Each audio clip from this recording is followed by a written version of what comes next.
പങ്കെടുക്കുന്ന ദൈവമക്കൾ എല്ലാ പ്രിയപ്പെട്ടവർക്കും കർത്താവായ യേശുക്രിസ്തുവിന്റെ നാമത്തിലുള്ള എൻ്റെ സ്നേഹവും വന്ദനവും അറിയിക്കുന്നു. ഈ രാത്രിയിൽ നമ്മൾ ഒന്നിച്ച് ദൈവസന്നിധിയിലായിരിക്കുന്ന നമ്മുടെ ആത്മീയ ജീവിതത്തിൻ്റെ വർധനയ്ക്കും കർത്താവിൻ്റെ കൃപ കൂടുതൽ ലഭിക്കുന്നതിനും കർത്താവിനോടുള്ള സ്നേഹം വർദ്ധിക്കുന്നതിനും നമ്മളെ വിളിച്ച വിളി എത്ര വലുതാണ് എന്ന് മനസ്സിലാക്കുന്നതിനും കർത്താവ് ഇടയാക്കട്ടെ.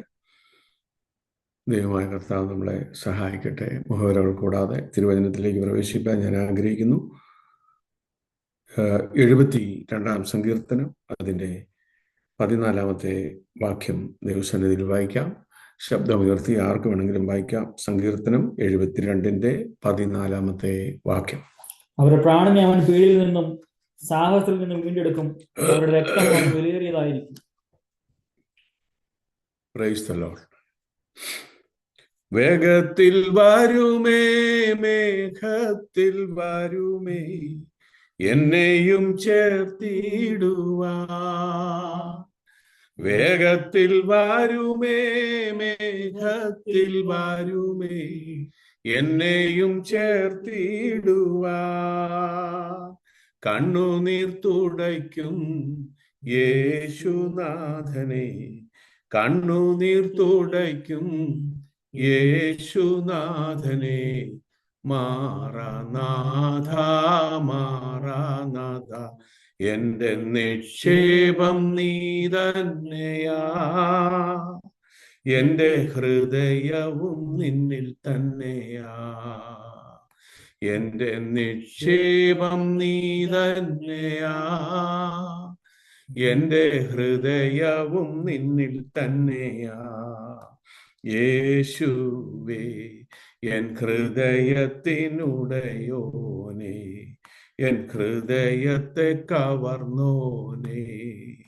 യേശുവേ എൻ ഹൃദയത്തിനുടയോനേ, എൻ ഹൃദയത്തെ കവർന്നോനേ. കൺകളാൽ കാണുമേ, കൺകളാൽ കാണുമേ, എൻ പ്രിയ രക്ഷകനേ. കൺകളാൽ കാണുമേ, കൺകളാൽ കാണുമേ, എൻ പ്രിയ രക്ഷകനേ.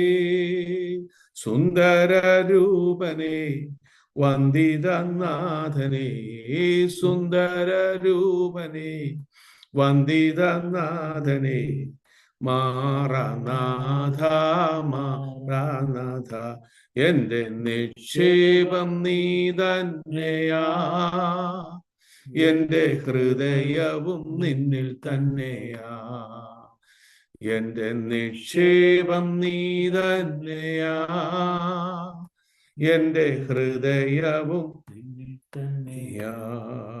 1000 വാക്കുകൾ മിണ്ടിയാൽ പോരായി കാന്തനാമെന്നേശുവേ. 1000 വാക്കുകൾ മിണ്ടിയാൽ പോരായി കാന്തനാമെന്നേശുവേ. ദിനംതോറും വേണമേ, വരവോളം വേണമേ, ദിനംതോറും വേണമേ, വരവോളം വേണമേ, മാറാനാഥ മാറാനാഥ, എൻ്റെ നിക്ഷേപം നീ തന്നെയാ, എൻ്റെ ഹൃദയവും നിൽ തന്നെയാ, എൻ്റെ നിക്ഷേപം തന്നെയാ, എൻ്റെ ഹൃദയവും നിന്നിൽ തന്നെയാ. നമ്മുടെ വിശുദ്ധ കരങ്ങളെ ഉയർത്തി നമുക്ക് കർത്താവിനെ സ്തുതിക്കാം. കർത്താവിന്റെ വലിയ നാമത്തിന് മഹത്വം ഉണ്ടാകട്ടെ. ഉപവാസ പ്രാർത്ഥനയുടെ 2-ാം ദിനം രാത്രിയിൽ നമുക്ക് ഈ സൂമിൽ ഒന്നിച്ചു കൂടുവാൻ കർത്താവ് ഇടയാക്കിയ വലിയ സ്നേഹത്തിനായിട്ട് കർത്താവിനെ സ്തോത്രം ചെയ്യുന്നു, സ്തുതിക്കുന്നു. നമ്മൾ ഇന്നലെ രാത്രിയിൽ കർത്താവിന്റെ വീണ്ടെടുപ്പിനെ കുറിച്ച്, അഥവാ വിലയേറിയ പല കാര്യങ്ങൾ ഉണ്ട്, അതിൽ 2 കാര്യങ്ങളെക്കുറിച്ച് നമ്മൾ ചിന്തിച്ചു. ഒന്ന്, നമ്മുടെ പ്രാണന്റെ വീണ്ടെടുപ്പ്, ഒരു മനുഷ്യന്റെ വീണ്ടെടുപ്പ്, അല്ലെങ്കിൽ അവൻ നഷ്ടപ്പെട്ടു പോയ നിത്യനാശത്തിലേക്ക് പോയിക്കൊണ്ടിരുന്ന മനുഷ്യന്റെ പ്രാണനെ വീണ്ടെടുപ്പാൻ കർത്താവായ യേശുക്രിസ്തു ഈ ഭൂമിയിലേക്ക് വന്നു. അതിൽ ആ വീണ്ടെടുപ്പുകാരനുണ്ടായിരിക്കേണ്ട യോഗ്യതകൾ എന്താണ് എന്ന് നമ്മൾ രാത്രിയിൽ ചിന്തിപ്പാൻ ഇടയായി തീർന്നു. രണ്ടാമതായിട്ട് നമ്മൾ ചിന്തിച്ചു, ദൈവത്തിൻ്റെ വചനം വിലയേറിയതാണ്. അത് ഇന്ന് കുറഞ്ഞുകൊണ്ടിരിക്കുമ്പോൾ അത് വളരെ വിലപ്പെട്ട ഒരു കാര്യമാണ്. ദൈവത്തിൻ്റെ വചനമാണ് നമ്മളെ വീണ്ടും ജനിപ്പിച്ചത്. ദൈവത്തിൻ്റെ വചനമാണ് നമ്മളെ മുന്നോട്ട് നയിക്കുന്നത്. കിടുന്ന ബീജത്താലല്ല, കിടാത്തതിനാലും നിലനിൽക്കുന്നതുമായ ദൈവത്തിൻ്റെ വചനത്താൽ തന്നെ നമ്മൾ വീണ്ടും ജനിച്ചിരിക്കുന്നു എന്ന് നമുക്ക് ചിന്തിപ്പാനായിട്ട് കർത്താവ് ഇടയാക്കി. കർത്താവ് ഒരിക്കൽ ശിഷ്യന്മാരോട് ഇപ്രകാരം പറഞ്ഞു, നിങ്ങൾ ദൈവശക്തിയെയും തിരുവെഴുത്തുകളെയും ദൈവശക്തിയെയും അറിയായിക കൊണ്ട് നിങ്ങൾ തെറ്റിപ്പോകുന്നു എന്ന് ഒരിക്കൽ പറയുവാനിടയായി തീർന്നു. അതിന്റെ കാരണം, ഉപദേശത്തിന്റെ ഓരോ കാറ്റിനാൽ അലഞ്ഞുഴലുന്ന ശിശുക്കളായി നമ്മെ വചനത്തിൽ നിന്ന് തെറ്റിച്ചു കളയുമ്പോൾ തിരുവെഴുത്തുകളെ നമ്മൾ അറിയണം, ദൈവശക്തി എന്താണെന്ന് തിരിച്ചറിയണം. എങ്കിലേ നിങ്ങൾക്ക് ഈ ലോകത്തിൽ നിലനിൽക്കാൻ കഴിയത്തുള്ളൂ എന്ന് യേശു കർത്താവ് പറയാൻ ഇടയായിത്തീർന്നു. അപ്പോൾ വചനത്തിന് വലിയ പ്രാധാന്യമുണ്ട്. ദൈവത്തിന്റെ റൂട്ട് വിട്ട് മാറിക്കഴിഞ്ഞാൽ ദൈവവചനം നമ്മോട് സംസാരിക്കത്തില്ല, നമുക്കത് തിരിച്ചറിയാനും കഴിയത്തില്ല. അബ്രഹാം മിസ്രയീമിലേക്ക് ഇറങ്ങിപ്പോയതിനെ കുറിച്ച് തിരുവചനം അറിയാവുന്നവർക്കറിയാം. അബ്രഹാം മിസ്രയീമിലേക്ക് ഇറങ്ങിപ്പോയി. ക്ഷാമം വന്നപ്പോൾ അബ്രഹാം മിസ്രയീമിലേക്ക് ഇറങ്ങിപ്പോയി. ആ മിസ്രയീമിലുള്ള കാലഘട്ടത്തിൽ ദൈവം അബ്രഹാമിനോട് സംസാരിച്ചില്ല. അബ്രഹാം മടങ്ങി തിരിച്ചു വന്നതിന് ശേഷമാണ് ദൈവം അബ്രഹാമിനോട് സംസാരിപ്പാൻ ഇടയായിത്തീർന്നത്. അപ്പത്തിനായിട്ടുള്ള വിശപ്പല്ല, വെള്ളത്തിനായിട്ടുള്ള ദാഹവുമല്ല, യഹോവയുടെ വചനം കേൾക്കാനുള്ള വിശപ്പ് തന്നെ ഞാൻ ദേശത്ത് അയക്കുന്ന സമയം കാലം വരുന്നുവെന്ന് ആമോസ് പ്രവാചകന് കൂടെ നമുക്ക് കേൾക്കാനിടയായിത്തീർന്നു. ഇന്ന് ഈ രാത്രിയിൽ നമ്മൾ വായിച്ച മൂന്നാമത്തെ കാര്യമാണ് 72-ാം സങ്കീർത്തനത്തിന്റെ 14-ാമത്തെ വാക്യം. ഒരിക്കൽ കൂടെ നമുക്കൊന്ന് ദൈവസന്നിധിയിൽ വായിക്കാം. അവരുടെ പ്രാണനെ അവൻ പീഡയിൽ നിന്നും സാഹസത്തിൽ നിന്നും വീണ്ടെടുക്കും, അവരുടെ രക്തം അവന് വിലയേറിയതായിരിക്കും. അപ്പോൾ ഒരു ഭക്തനായവന്റെ, ഒരു വിശ്വാസിയുടെ, ഒരു ദൈവദാസന്റെ, ഒരു ദൈവവചനന്റെ രക്തം ദൈവത്തിന് വിലയേറിയ ഒരു കാര്യമാണ്. നമ്മൾ ഓർക്കും, നമ്മൾ കഷ്ടതയിൽ കൂടെ അല്ലെങ്കിൽ നമ്മളെ പീഡിപ്പിക്കുമ്പോൾ, നമ്മൾ പീഡ അനുഭവിക്കുമ്പോൾ ദൈവം അറിയുന്നില്ലയോ, അല്ലെങ്കിൽ ഇത് എന്തുകൊണ്ട് എന്നൊക്കെ നമ്മുടെ ഉള്ളിൽ ചിന്താഗതികൾ വന്നേക്കാം. പക്ഷേ നമ്മുടെ രക്തം ഒന്ന് പൊടിഞ്ഞാൽ അത് ദൈവസന്നിധിയിൽ വിലയേറിയ ഒരു കാര്യമാണ്. നമുക്കെതിരെ നിൽക്കുന്ന കാര്യങ്ങൾക്ക്, അല്ലെങ്കിൽ നമ്മളോട് എതിരിടുമ്പോൾ, നമ്മുടെ സഹപ്രവർത്തകരാകട്ടെ, നമ്മുടെ മറ്റാരെങ്കിലും ആകട്ടെ, നമുക്കെതിരെ യുദ്ധങ്ങൾ ചെയ്യുമ്പോൾ പ്രതികാരത്തിനായിട്ട് ദൈവത്തിന്റെ പൈതൽ ഒരു കാരണവശാലും പ്രതികാരം ചിന്തിക്കേണ്ട ആവശ്യമില്ല, പ്രതികാരം ചെയ്യാൻ പാടില്ല, പ്രതികാര പ്രവർത്തികൾ നമ്മുടെ ഉള്ളത്തിൽ നിന്ന് വരാനും പാടില്ല. ദൈവം ആരാന്നറിയാമോ? ദൈവം പ്രതികാരം ചെയ്യുന്ന ദൈവം തന്നെയാണ്.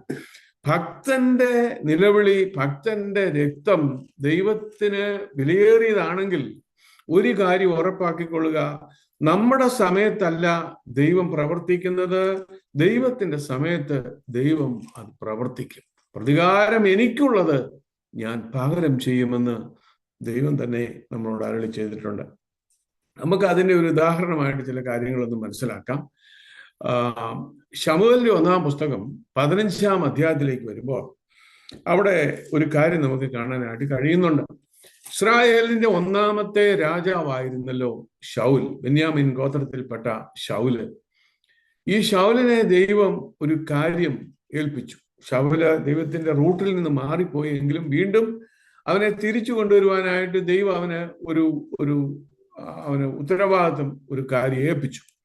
അത് നമുക്ക് ഇപ്രകാരം കാണാൻ കഴിയുന്നുണ്ട്. ശമൂവേലിന്റെ 1-ാം പുസ്തകം 15-ാം അധ്യായത്തിന്റെ 1 മുതൽ അല്ലെങ്കിൽ 2-ാം വാക്യത്തിൽ നമ്മൾ കാണാനായിട്ട് സാധിക്കുന്നത്, ഇസ്രായേൽ മിസ്രയീമിൽ നിന്ന് പുറപ്പെട്ടു വന്നപ്പോൾ അമാലേക്യർ അവരോട് യുദ്ധം ചെയ്തതിനെ ഞാൻ കുറിച്ചു വെച്ചിരിക്കുന്നു. എന്ന് വായിച്ചു. സൈന്യങ്ങളുടെ യഹോവ ഇപ്രകാരം അരുളിച്ചെയ്യുന്നു, ഇസ്രായേൽ മിസ്രയീമിൽ നിന്ന് പുറപ്പെട്ടു വരുമ്പോൾ വഴിയിൽ വെച്ച് അമാലേക്ക് അവരെ ആക്രമിച്ച് അവരോട് ചെയ്തതിനെ ഞാൻ കുറിച്ചു വെച്ചിരിക്കുന്നു. അമാലേക്ക് വഴിയിൽ വെച്ച്, അതായത് യാത്ര, ഇസ്രായേൽ മക്കൾ മിസ്രയീമിൽ നിന്ന് യാത്ര ചെയ്ത് കനാനിലേക്ക് യാത്ര ചെയ്യുമ്പോൾ അവരുടെ ജീവിതത്തിൽ ഇടയ്ക്ക് വെച്ച് അവരോട് യുദ്ധം ചെയ്ത ശത്രുവാണ് അമാലേക്ക്. അവർ വഴിയിൽ ക്ഷീണിച്ചും ഭാരവുമായിട്ട് തളർന്നിരുന്ന പുറകിൽ നിന്നുള്ളവരെ ഇവർ വന്ന് ആക്രമിക്കാൻ ഇടയായി തീർന്നു. അത് ദൈവം മറന്നില്ല, ദൈവം അത് കുറിച്ചു വെച്ചു. അപ്പൊ നമുക്ക് ദൂത് മനസ്സിലാകുന്നുണ്ടോ? നമ്മളോട് ബന്ധത്തിൽ അത് എവിടെയാണെങ്കിലും ഒരു ദൈവസന്നിധിയിൽ നേരെ നിൽക്കുന്ന ദൈവത്തിന്റെ പൈതലിനെതിരെ യുദ്ധം ചെയ്താൽ, പോരാട്ടം നടത്തിയാൽ തിരിച്ച് നാം പോരാടേണ്ട കാര്യമില്ല. ദൈവം അത് കുറിച്ചു വെച്ചിട്ട് ദൈവത്തിന്റെ സമയത്ത് ദൈവം അതിന്റെ പ്രതികാരം ചെയ്യുന്ന ദൈവമാണ്. ശൗലിനോട് ഇപ്രകാരം പറഞ്ഞു, എന്താണ്? ഇസ്രായേൽ മക്കൾ മിസ്രയീമിൽ നിന്ന് പുറപ്പെട്ടു വരുമ്പോൾ അമാലേക്ക് വഴിയിൽ വെച്ച് അവരോട് ചെയ്തതിനെ ഞാൻ എന്ത് ചെയ്തിരിക്കുന്നു? ഞാൻ കുറിച്ചു വെച്ചിരിക്കുന്നു. നോക്കി, നമ്മുടെ ദൈവത്തിന്റെ ഒരു പ്രത്യേകത മനസ്സിലായോ? തന്റെ തലമുറയോടുള്ള ബന്ധത്തിൽ ചില കാര്യങ്ങൾ ദൈവം എന്ത് ചെയ്യും? കുറിച്ചു വയ്ക്കുന്ന ദൈവമാണ്. ദൈവത്തിന്റെ സമയത്ത് ദൈവം അത് ചെയ്യും. ഇന്ന് ഈ രാത്രിയിൽ ചുരുക്കം പേരാണ് എന്നെ കേൾക്കുന്നെങ്കിലും നിങ്ങളോട് ദൈവം സംസാരിക്കട്ടെ. നിങ്ങൾ ഈ ദേശത്ത് വന്ന് ജോലി ചെയ്യുമ്പോൾ, പ്രവർത്തിക്കുമ്പോൾ, കർത്താവിന്റെ വേലയാകട്ടെ, ജോലിയാകട്ടെ, എന്തും ചെയ്യട്ടെ, എതിരാളികളായി പ്രവർത്തിക്കുമ്പോൾ, നിങ്ങളെ വേദനിപ്പിക്കുമ്പോൾ, നിങ്ങളെ ദുഃഖിപ്പിക്കുമ്പോൾ മൗനമായി ദൈവകരങ്ങളിൽ ഏൽപ്പിച്ചു കൊടുത്താൽ സ്വർഗത്തിലെ ദൈവം അതിന് പ്രതികാരം ചെയ്യുന്ന, ദൈവത്തിന്റെ സമയത്ത് അവൻ പ്രതികാരം ചെയ്യുന്ന ദൈവമാണ്. Praise the Lord. അപ്പോൾ എന്താണ് ഈ അമാലേക്ക് എന്ന് പറയുന്ന ജാതി? അവരെ കുറിച്ച് നമ്മൾ അല്പകാര്യം ചിന്തിക്കേണ്ടതായിട്ടുണ്ട്. പുറപ്പാട് പുസ്തകം 17-ാം അധ്യായത്തിലാണ് അതിന്റെ വിഷയം കിടക്കുന്നത്. ഇസ്രായേൽ മക്കളുടെ യാത്രയ്ക്ക് തടസ്സം സൃഷ്ടിച്ച വ്യക്തികളാണ് അമാലേക്ക്. അമാലേക്ക് ആരാണെന്ന് നമ്മൾ പഠിക്കണം, നമ്മൾ മനസ്സിലാക്കണം. അമാലേക്കിനെ കുറിച്ച് സംഖ്യാപുസ്തകം 24-ാം അധ്യായത്തിന്റെ 20-ാമത്തെ വാക്യത്തിൽ കൊടുത്തിട്ടുണ്ട്, അമാലേക്ക് ജാതികളിൽ മുമ്പനാണ്. അമാലേക്ക് ജാതികളിൽ മുമ്പൻ. വായിച്ചു നോക്കി. അവൻ അമാലേക്കിനെ നോക്കി സുഭാഷിതം ചൊല്ലിയത്, അമാലേക്ക് ജാതികളിൽ മുമ്പൻ. അമാലേക്ക് ജാതികളിൽ മുമ്പനാണ്. ഞാൻ ഇത് പറഞ്ഞു തുടങ്ങുന്നതിന് മുമ്പ് എന്നെ കേൾക്കുന്ന പ്രിയപ്പെട്ടവർ ഓർക്കണം, അമാലേക്ക് എന്ന് പറഞ്ഞാൽ നമ്മളതൊരു അക്ഷരീയമായിട്ട് അമാലേക്കിനെ കുറിച്ച് പഠിക്കുമ്പോൾ, നമ്മളത് ചിന്തിച്ചു വരുമ്പോൾ നമ്മുടെ ഉള്ളിലുണ്ടായിരിക്കണം, അമാലേക്ക് എന്ന് പറഞ്ഞാൽ മനുഷ്യന്റെ ജഡത്തെയാണ് കാണിക്കുന്നത്. ഒരു മനുഷ്യന് അവൻ ആത്മാവിൽ ജീവിക്കുന്നെങ്കിലും അവന് ഒരു ജഡമുണ്ട്. പലപ്പോഴും ആ ജഡം സ്വർഗീയ യാത്രയ്ക്ക്, നിത്യജീവന് തടസ്സമായിട്ട് നിൽക്കുന്നത് സാത്താനേക്കാളും വലുതായിട്ട് നമ്മളെ പോരാടി നമുക്കെതിരെ നിൽക്കുന്ന ഒരു വിഷയമാണ് നമ്മളിൽ തന്നെയുള്ള ജഡ സ്വഭാവങ്ങൾ. അത് പിന്നാലെ ഞാൻ അത് വിവരിച്ച് നിങ്ങളോട് പറയുന്നതായിരിക്കും. Praise the Lord. ആ ചിന്തയോടുകൂടി ആയിരിക്കണം നമ്മൾ ഈ അമാലേക്കിനെ ചിന്തിക്കാൻ പോകുന്നത്. അമാലേക്ക് ജാതികളിൽ മുമ്പനാണ്. ഇനി എന്നെ ഒന്ന് ശ്രദ്ധിച്ചേ. നമ്മൾ നിർത്തുവയ്ക്ക്, നമ്മൾ വീണ്ടും ജനിക്കപ്പെട്ട ദേവദാസൻ പറഞ്ഞതുപോലെ നമ്മുടെ അകത്തെ മനുഷ്യനാണോ ആദ്യം വന്നത്, നമ്മുടെ പുറത്തെയുള്ള മനുഷ്യനാണ്? നമ്മുടെ പുറമെയുള്ള മനുഷ്യനാണ് ആദ്യം വന്നത്, അല്ലേ? സ്തോത്രം. അമാലേക്ക് ജാതികളിൽ മുമ്പനാണ്. അങ്ങനെയെങ്കിൽ നമ്മൾ രക്ഷിക്കപ്പെടുന്നതിന് മുമ്പ്, രക്ഷിക്കപ്പെട്ടപ്പോൾ നമ്മുടെ അകത്തെ മനുഷ്യൻ വീണ്ടും ജനിച്ചു, ക്രിസ്തുവിനാൽ വീണ്ടും ജനിക്കപ്പെട്ട അകത്തൊരു മനുഷ്യനുണ്ട്. അതോടൊപ്പം നമ്മുടെ പുറമേ ഒരു മനുഷ്യനുണ്ട്. നമ്മൾ ഏത് വിഷയം വന്നാലും ഓർത്ത് നോക്കി, ആദ്യം നമ്മൾ പ്രതികരിക്കുന്നത് നമ്മുടെ ജഡത്തിലായിരിക്കും.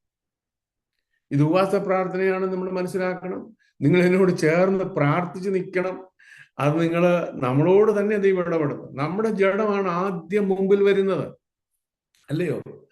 നമ്മൾ ഒരു കാര്യത്തെ പ്രതികരിക്കുമ്പോൾ നമ്മൾ പരിശുദ്ധാത്മാവിന് സമയം കൊടുത്തിട്ട്, നമ്മുടെ അകത്തെ മനുഷ്യന് സമയം കൊടുത്തിട്ട് നമ്മൾ അത് പറയുമോ, വെയിറ്റ് ചെയ്യാൻ നമ്മൾ നോക്കുമോ, പെട്ടെന്ന് തന്നെ നമ്മുടെ ജഡം എന്ത് ചെയ്യും? നമ്മുടെ ജഡം പ്രതികരിക്കും. ആദ്യം ജഡം വരും. നമ്മൾ വായിച്ചത് എന്താണ്? അമാലേക്ക് ജാതികളിൽ മുമ്പനാണ്. ഇപ്പൊ നമ്മിൽ ആദ്യം വരുന്നത് എന്താണ്? ഞാന് ദൈവസന്നിധിയിൽ വചനം ഒരുപാട് കാലം പ്രസംഗിച്ച ഒരു ദേവദാസൻ എന്ന നിലയിൽ ചിലപ്പോൾ ഞാൻ സരസമായിട്ട് ചില കാര്യങ്ങൾ പറയും. നമ്മൾ ഒരു കാര്യത്തിന് നമ്മൾ പ്രതികരിക്കുന്നതിന് മുമ്പ്, നമ്മുടെ ഓഫീസിലാകട്ടെ, കുടുംബത്തിലാകട്ടെ, ഭാര്യയോടാകട്ടെ, മക്കളോടാകട്ടെ, അല്ലെങ്കിൽ നമ്മൾ ഇടപെടുന്നവരോടാകട്ടെ, നമ്മളോട് പ്രതികരിക്കാനായിട്ടുള്ള കാര്യങ്ങൾ നമ്മുടെ മുമ്പിൽ വരുമ്പോൾ നമ്മൾ എന്ത് ചെയ്യുക? നമ്മളത് പ്രതികരിക്കുന്നതിന് മുമ്പ് ഞാൻ ഇങ്ങനെ പറഞ്ഞു കൊടുക്കാറുണ്ട്. ഞാൻ അത് മനസ്സിലാക്കാൻ പറയുന്നതാണ്. നീ ഒരു കാര്യത്തിന് ചാടി പുറപ്പെടുന്നതിന് മുമ്പ് നീ ഒന്ന് ഉമ്മനീരിറക്കിയിട്ടൊന്ന് സംസാരിച്ചാൽ നീ പറയാൻ വരുന്നത് നീ എന്ത് ചെയ്യത്തില്ല, പറയത്തില്ല. ഞാൻ പറയുന്നത് എന്നോട് ചേർന്ന് നിങ്ങൾ എത്രമാത്രം മനസ്സിലാക്കുന്നു എന്ന് എനിക്ക് അറിഞ്ഞുകൂടാ. നിങ്ങളൊന്ന് ഓർത്ത് നോക്കിയേ, ഭാര്യയോട് നമുക്കൊന്ന് ചാടിക്കടിക്കാനായിട്ട്, നിങ്ങളെല്ലാം നല്ല ദൈവമക്കളായതുകൊണ്ട് ആരും ഭാര്യയോട് ഒരു പ്രശ്നം ഉണ്ടാക്കുന്നവരല്ല, ഭർത്താവിനോട് പ്രശ്നം ഉണ്ടാക്കുന്നവരല്ല. ചിലയിടത്ത് ഭർത്താവ് ഭാഗത്താനായിരിക്കും ഭാര്യ ആയിരിക്കും ചാടിക്കടിക്കുന്നത്, അല്ലേ? അപ്പോൾ പല രീതിയിലാണ്. ഇവിടെയൊന്നും അങ്ങനെയില്ല. നിങ്ങളൊക്കെ ഇവിടെ നല്ലതായിട്ട് ജീവിക്കുന്ന ദൈവമക്കളാണ്. അത് ഓർത്ത് ഞാൻ കർത്താവിന് സ്തോത്രം ചെയ്യുന്നു. പക്ഷെ പറയാൻ വരുമ്പോൾ എന്ത് ചെയ്യണം? നീ ഒന്ന് ഉമ്മനീരിറക്കി നോക്കി. ചാടി അങ്ങോട്ട് പറയുന്നതിന് മുമ്പ് ഒന്ന് ഉമ്മനീരൊന്ന് ഇറക്കിയിട്ട് പറയാൻ നീ തയ്യാറായാൽ നീ ഉദ്ദേശിക്കുന്നത് പറയത്തില്ല, അതിൽ ചെറുതേ പറയത്തോ. മനസ്സിലാകുന്നുണ്ടല്ലോ ഞാൻ പറയുന്നത്? Praise the Lord. അപ്പോൾ തിരിച്ചറിയണം, നമ്മിൽ ആദ്യം വരുന്ന എന്താണ്? ജഡമാണ്. ഇതിന് മനസ്സിലാക്കാൻ മറ്റൊരു കാര്യം ഞാൻ പറഞ്ഞ് മനസ്സിലാക്കാം. ഒരു വീട്ടിൽ തന്നെ ആയിരുന്നു ഇശ്മായേലും ഇസഹാക്കും.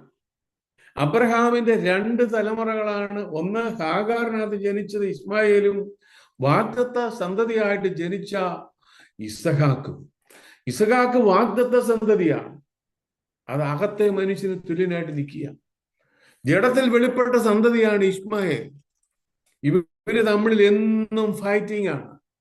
അതുകൊണ്ടാണ് അബ്രഹാമിനോട് പറഞ്ഞത്, നീ എന്ത് ചെയ്യുക? ദാസിയെയും മകനെയും പുറത്താക്കിക്കളണം.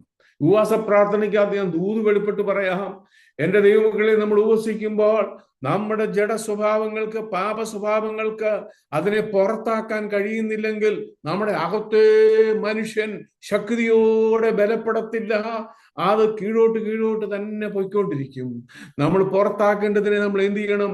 പുറത്താക്കി കളഞ്ഞാൽ മാത്രമേ നമ്മുടെ അകത്തെ മനുഷ്യൻ ശക്തിയോടെ ബലപ്പെടുത്തുള്ളൂ എന്നുള്ള സത്യം നമ്മൾ മറന്നു പോകരുത്. ഇത് ഉപവാസ പ്രാർത്ഥനയാണ്. നമ്മളെ തന്നെ നമ്മൾ ഒരുക്കുന്ന കാലങ്ങളാണ്, സമയങ്ങളാണ്. നമ്മുടെ വിഷയങ്ങൾക്ക് മറുപടി തരാൻ ദൈവം വിശ്വസ്തന. എന്നാൽ നമ്മെ ഒരുക്കാനാണ് ദൈവം ആഗ്രഹിക്കുന്നത്. നമ്മൾ ഉപവസിക്കുമ്പോൾ നമ്മളിലുള്ള പലതും മാറി നമ്മളൊരു പുതുക്കപ്പെട്ട മനുഷ്യനായി, സ്വഭാവത്തിന് രൂപാന്തരം പെട്ട മനുഷ്യനായി ഞാനും നിങ്ങളും തീരേണ്ടതിനാണ് പരിശുദ്ധാത്മാവ് നമ്മളെ കൊണ്ട് ഉപസിപ്പിക്കുന്നത്. നമ്മുടെ വിഷയത്തിന് മറുപടിക്ക് വേണ്ടി മാത്രമുള്ളതല്ല. അപ്പൊ നമ്മുടെ അകത്തെ മനുഷ്യൻ എന്ത് ചെയ്യണം? ശക്തിപ്പെടണമെങ്കിൽ നമ്മുടെ അകത്തുള്ള പലതും പുറത്തു പോകണം. ദാസിയെയും മകനെയും പുറത്താക്കാൻ അബ്രഹാമിനോട് പറഞ്ഞതുപോലെ നമ്മിൽ നിന്നുള്ള പലതും പുറത്തു പോകുവാൻ പരിശുദ്ധാത്മാവ് ദിവസങ്ങളിൽ സഹായിക്കുമാറാകട്ടെ. പുറപ്പാട് പുസ്തകം 17-ാം അധ്യായത്തിലേക്ക് വരുമ്പോൾ ഈ അമാലേക്ക് ആരാണെന്ന് പറഞ്ഞിട്ടുണ്ട്. നമ്മൾ വായിച്ച് കുറിവാക്കി ഓർക്കണം. ഇസ്രായേൽ മക്കൾ മിസ്രയീമിൽ നിന്ന് പുറപ്പെട്ടു വരുമ്പോൾ അമാലേക്കർ ആ വഴിയിൽ വെച്ച് അവരോട് ആക്രമിച്ചതിനെ ഞാൻ കുറിച്ചു വച്ചിരിക്കുന്നു. അങ്ങനെ കുറിച്ചു വച്ചിരിക്കുമ്പോൾ അന്ന് അവരോട് ചെയ്ത യുദ്ധത്തെ കുറിച്ചാണ് പുറപ്പാട് 17-ന്റെ 8 മുതലുള്ള വാക്യത്തിൽ നമുക്ക് കാണാനായിട്ട് സാധിക്കുന്നു. വായിച്ചാൽ റഫീദീമിൽ വെച്ച് അമാലേക്ക് വന്ന് ഇസ്രായേലിനോട് യുദ്ധം ചെയ്തു. നിങ്ങൾക്ക് വായിക്കുന്ന കേൾക്കാമല്ലോ? കേൾക്കാം. ഓക്കെ. റഫീദീമിൽ വെച്ച് അമാലേക്ക് വന്ന് ഇസ്രായേലിനോട് യുദ്ധം ചെയ്തു. അപ്പോൾ മോശ യോശുവയോട്, നീ ആളുകളെ തിരഞ്ഞെടുത്ത് പുറപ്പെട്ട് അമാലേക്കിനോട് യുദ്ധം ചെയ്യുക. ഞാൻ നാളെ കുന്നിൻ മുകളിൽ ദൈവത്തിന്റെ വടി കയ്യിൽ പിടിച്ചുകൊണ്ട് നിൽക്കുമെന്ന് പറഞ്ഞു. ഇസ്രായേൽ മക്കളുടെ യാത്രയ്ക്ക് തടസ്സമായി യുദ്ധം ചെയ്ത ജാതിയാണ് അമാലേക്ക്. ഇതിനെ ജയിക്കുവാൻ മോശ ഇപ്രകാരം യോശുവയോട് പറഞ്ഞു, നീ എന്ത് ചെയ്യുക? നീ അവരോട് പോയി യുദ്ധം ചെയ്യുക. ഞാൻ മലമുകളിൽ കയറി എന്ത് ചെയ്യും? ഞാൻ കൈ ഉയർത്തി നിൽക്കും. അതിന്റെ അർത്ഥം എന്താണ്? നമ്മുടെ പാപ സ്വഭാവങ്ങളെ, ജഡ സ്വഭാവങ്ങളെ ജയിക്കണമെന്നുണ്ടെങ്കിൽ പ്രാർത്ഥനയാൽ മാത്രമേ അതിനെ ജയിക്കാനായിട്ട് കഴിയത്തുള്ളൂ. മോശ കൈ ഉയർത്തി നിൽക്കുമ്പോൾ അല്ലെ ഇസ്രായേൽ മക്കൾ ജയിക്കും. മോശയുടെ കൈ താഴുമ്പോൾ അമാലേക്കർ ജയിക്കും. ഒടുവിൽ കൈ ഉയർത്തി നിന്ന മോശയുടെ കൈ തളർന്നപ്പോൾ അഹരോനും ഹൂരും കൂടെ എന്ത് ചെയ്യുന്നറിയാമോ? അവന്റെ കൈകളെ ഇങ്ങനെ താങ്ങി പിടിക്കാൻ ഇടയായി തീർന്നു. ഞാൻ ദൂത് വിളിച്ചു പറയാം, പ്രിയപ്പെട്ടവരെ, ഒരാൾ തളർന്നു പോകുമ്പോൾ, ഒരാളുടെ പ്രാർത്ഥന കുറഞ്ഞു പോകുമ്പോൾ മറ്റൊരാളുടെ ഉത്സാഹം കൊണ്ട് അയാളെ ഉയർത്തിക്കൊണ്ട് വരാനായിട്ട് കഴിയത്തുള്ളൂ. ദൈവദാസന്മാർ ക്ഷീണിച്ചു പോകുമ്പോൾ കൂടെയുള്ള പ്രിയപ്പെട്ടവർ, സഹപ്രവർത്തകർ എന്ത് ചെയ്യണം? അവരെ തളർത്തിക്കളയാനല്ല, അവരെ കൂടെ കരം പിടിച്ചുയർത്തി മുന്നോട്ട് കൊണ്ടുവരുവാൻ വേണ്ടിയാണ് പരിശുദ്ധാത്മാവ് നമ്മളെ ഓരോരുത്തരെയെ കുറിച്ച് ആഗ്രഹിക്കുന്നത്. ഒരാൾ തളർന്നു പോകുമ്പോൾ അവനെ ചവിട്ടി താക്കാനല്ല, അവനെ എന്ത് ചെയ്യണം? അവനെ ഉയർത്തിക്കൊണ്ടുവരണം. അവന്റെ ഭവനത്തിൽ ചെന്ന് അവനോട് സംസാരിച്ച്, അവരുടെ പ്രാർത്ഥന കുറഞ്ഞു പോയെങ്കിൽ, ഭവനത്തിൽ വിഷയം വന്നെങ്കിൽ അവന് കൈത്താങ് കൊടുക്കണം. അവരെന്ത് ചെയ്തു? കൈത്താങ്ങലായിട്ട് നിൽക്കാൻ ഇടയായി തീർന്നു.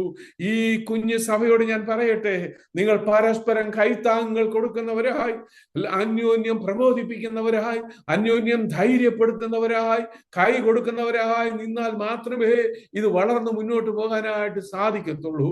ഒരാളുടെ ഭാരം മനസ്സിലാക്കി അവരെ കൈ ഉയർത്തിക്കൊണ്ടുവരുവാൻ പരിശുദ്ധാത്മാവ് ഈ സഭയെ ഒരുക്കുമാറാകട്ടെ എന്ന് ഞാൻ ആത്മാർത്ഥമായി പ്രാർത്ഥിക്കുക.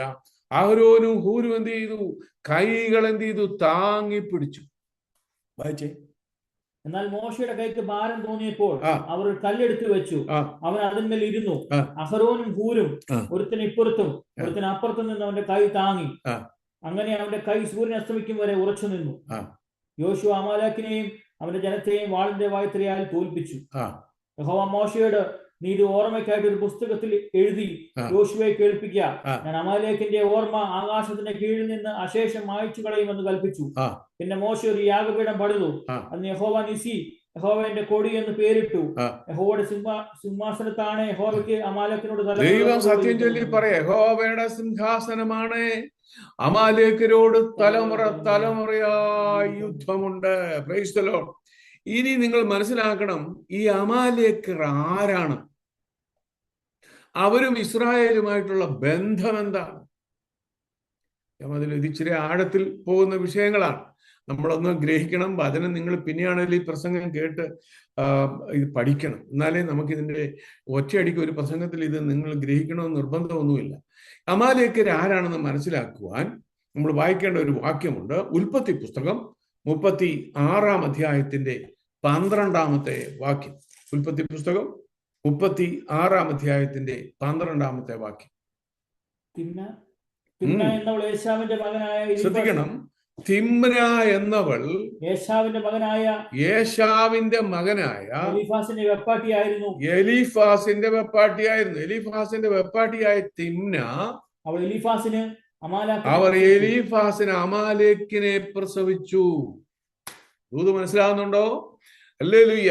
അപ്പോൾ അമാലേക്കർ എന്ന് പറഞ്ഞാൽ യേശാവിന്റെ തലമുറയാണ്. നിങ്ങൾ എന്നോട് ചേർന്നാണോ നിൽക്കുന്നത്? അമാലേക്കർ യേശാവിന്റെ തലമുറയാണ്. യേശാവും യാക്കോവുമായിട്ടുള്ള ബന്ധം എന്താണെന്നറിയാമോ? അവര് സഹോദര വർഗമാണ്, അടുത്ത ബന്ധുക്കളാണ്. അവർ ഏറ്റവും അടുത്ത ബന്ധുക്കളാണ്. അവര് ജ്യേഷ്ഠാനുജന്മാരാണ്. പക്ഷേ യുദ്ധമാണ്, അല്ലേ? യാക്കോവിനോട് ആർക്കാ യുദ്ധം? ഇപ്പോ യേശാവിന്റെ തലമുറയ്ക്കാണ് യുദ്ധം. സ്തോത്രം. സഹോദരങ്ങളാ. അപ്പൊ ഓർക്കണേ, ചിലപ്പോൾ സഹോദരങ്ങൾ തമ്മിൽ എന്ത് ചെയ്യും? യുദ്ധം ചെയ്യും. യാക്കോവിനോട് യുദ്ധം ചെയ്യാൻ വന്നിരിക്കുന്ന അമാലേക്കരാണ്. അത് യേശാവിന്റെ കൊച്ചുമകനാണ്. യേശാവിന്റെ തലമുറയിൽപ്പെട്ടവർ ഇപ്പൊ ആരോട് പൊരുതുകയാണ്? യാക്കോവിന്റെ തലമുറയോട് യുദ്ധം ചെയ്യുകയാണ്. Praise the Lord, praise the Lord. ഇതിൽ നമ്മൾ മനസ്സിലാക്കേണ്ട ഒരു കാര്യമുണ്ട്.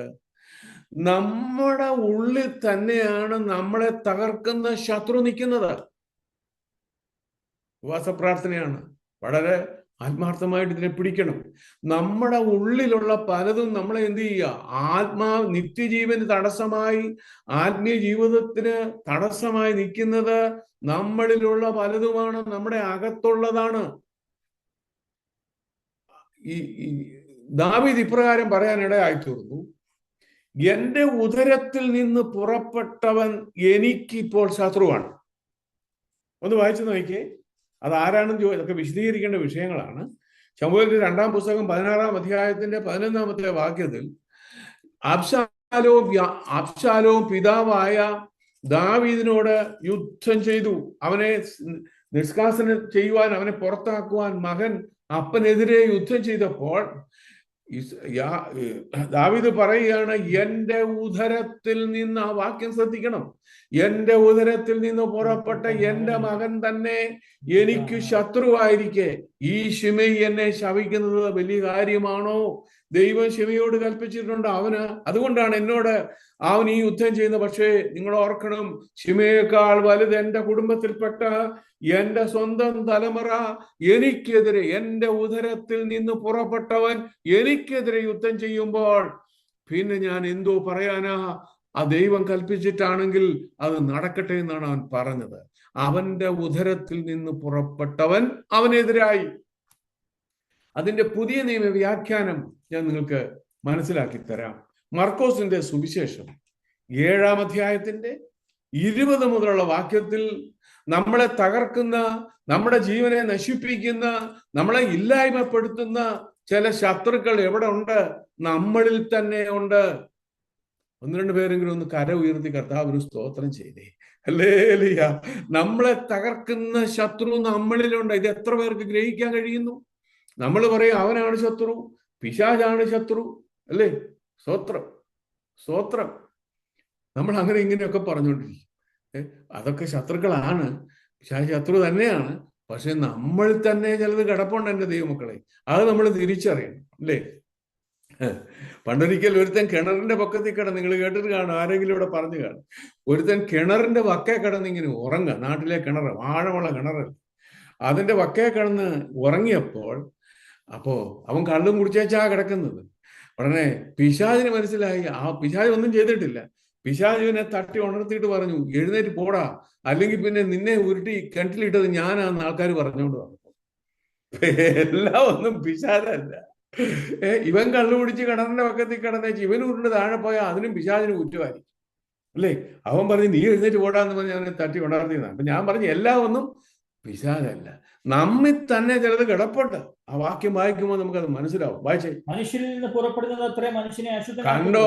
മനുഷ്യരിൽ നിന്ന് പുറപ്പെടുന്നത് അത്രേ മനുഷ്യനെ അശുദ്ധനാക്കുന്നത്. സ്തോത്രം. അപ്പൊ നമ്മളിൽ തന്നെയല്ലേ പലതും കിടക്കുന്നത്? ആണോ?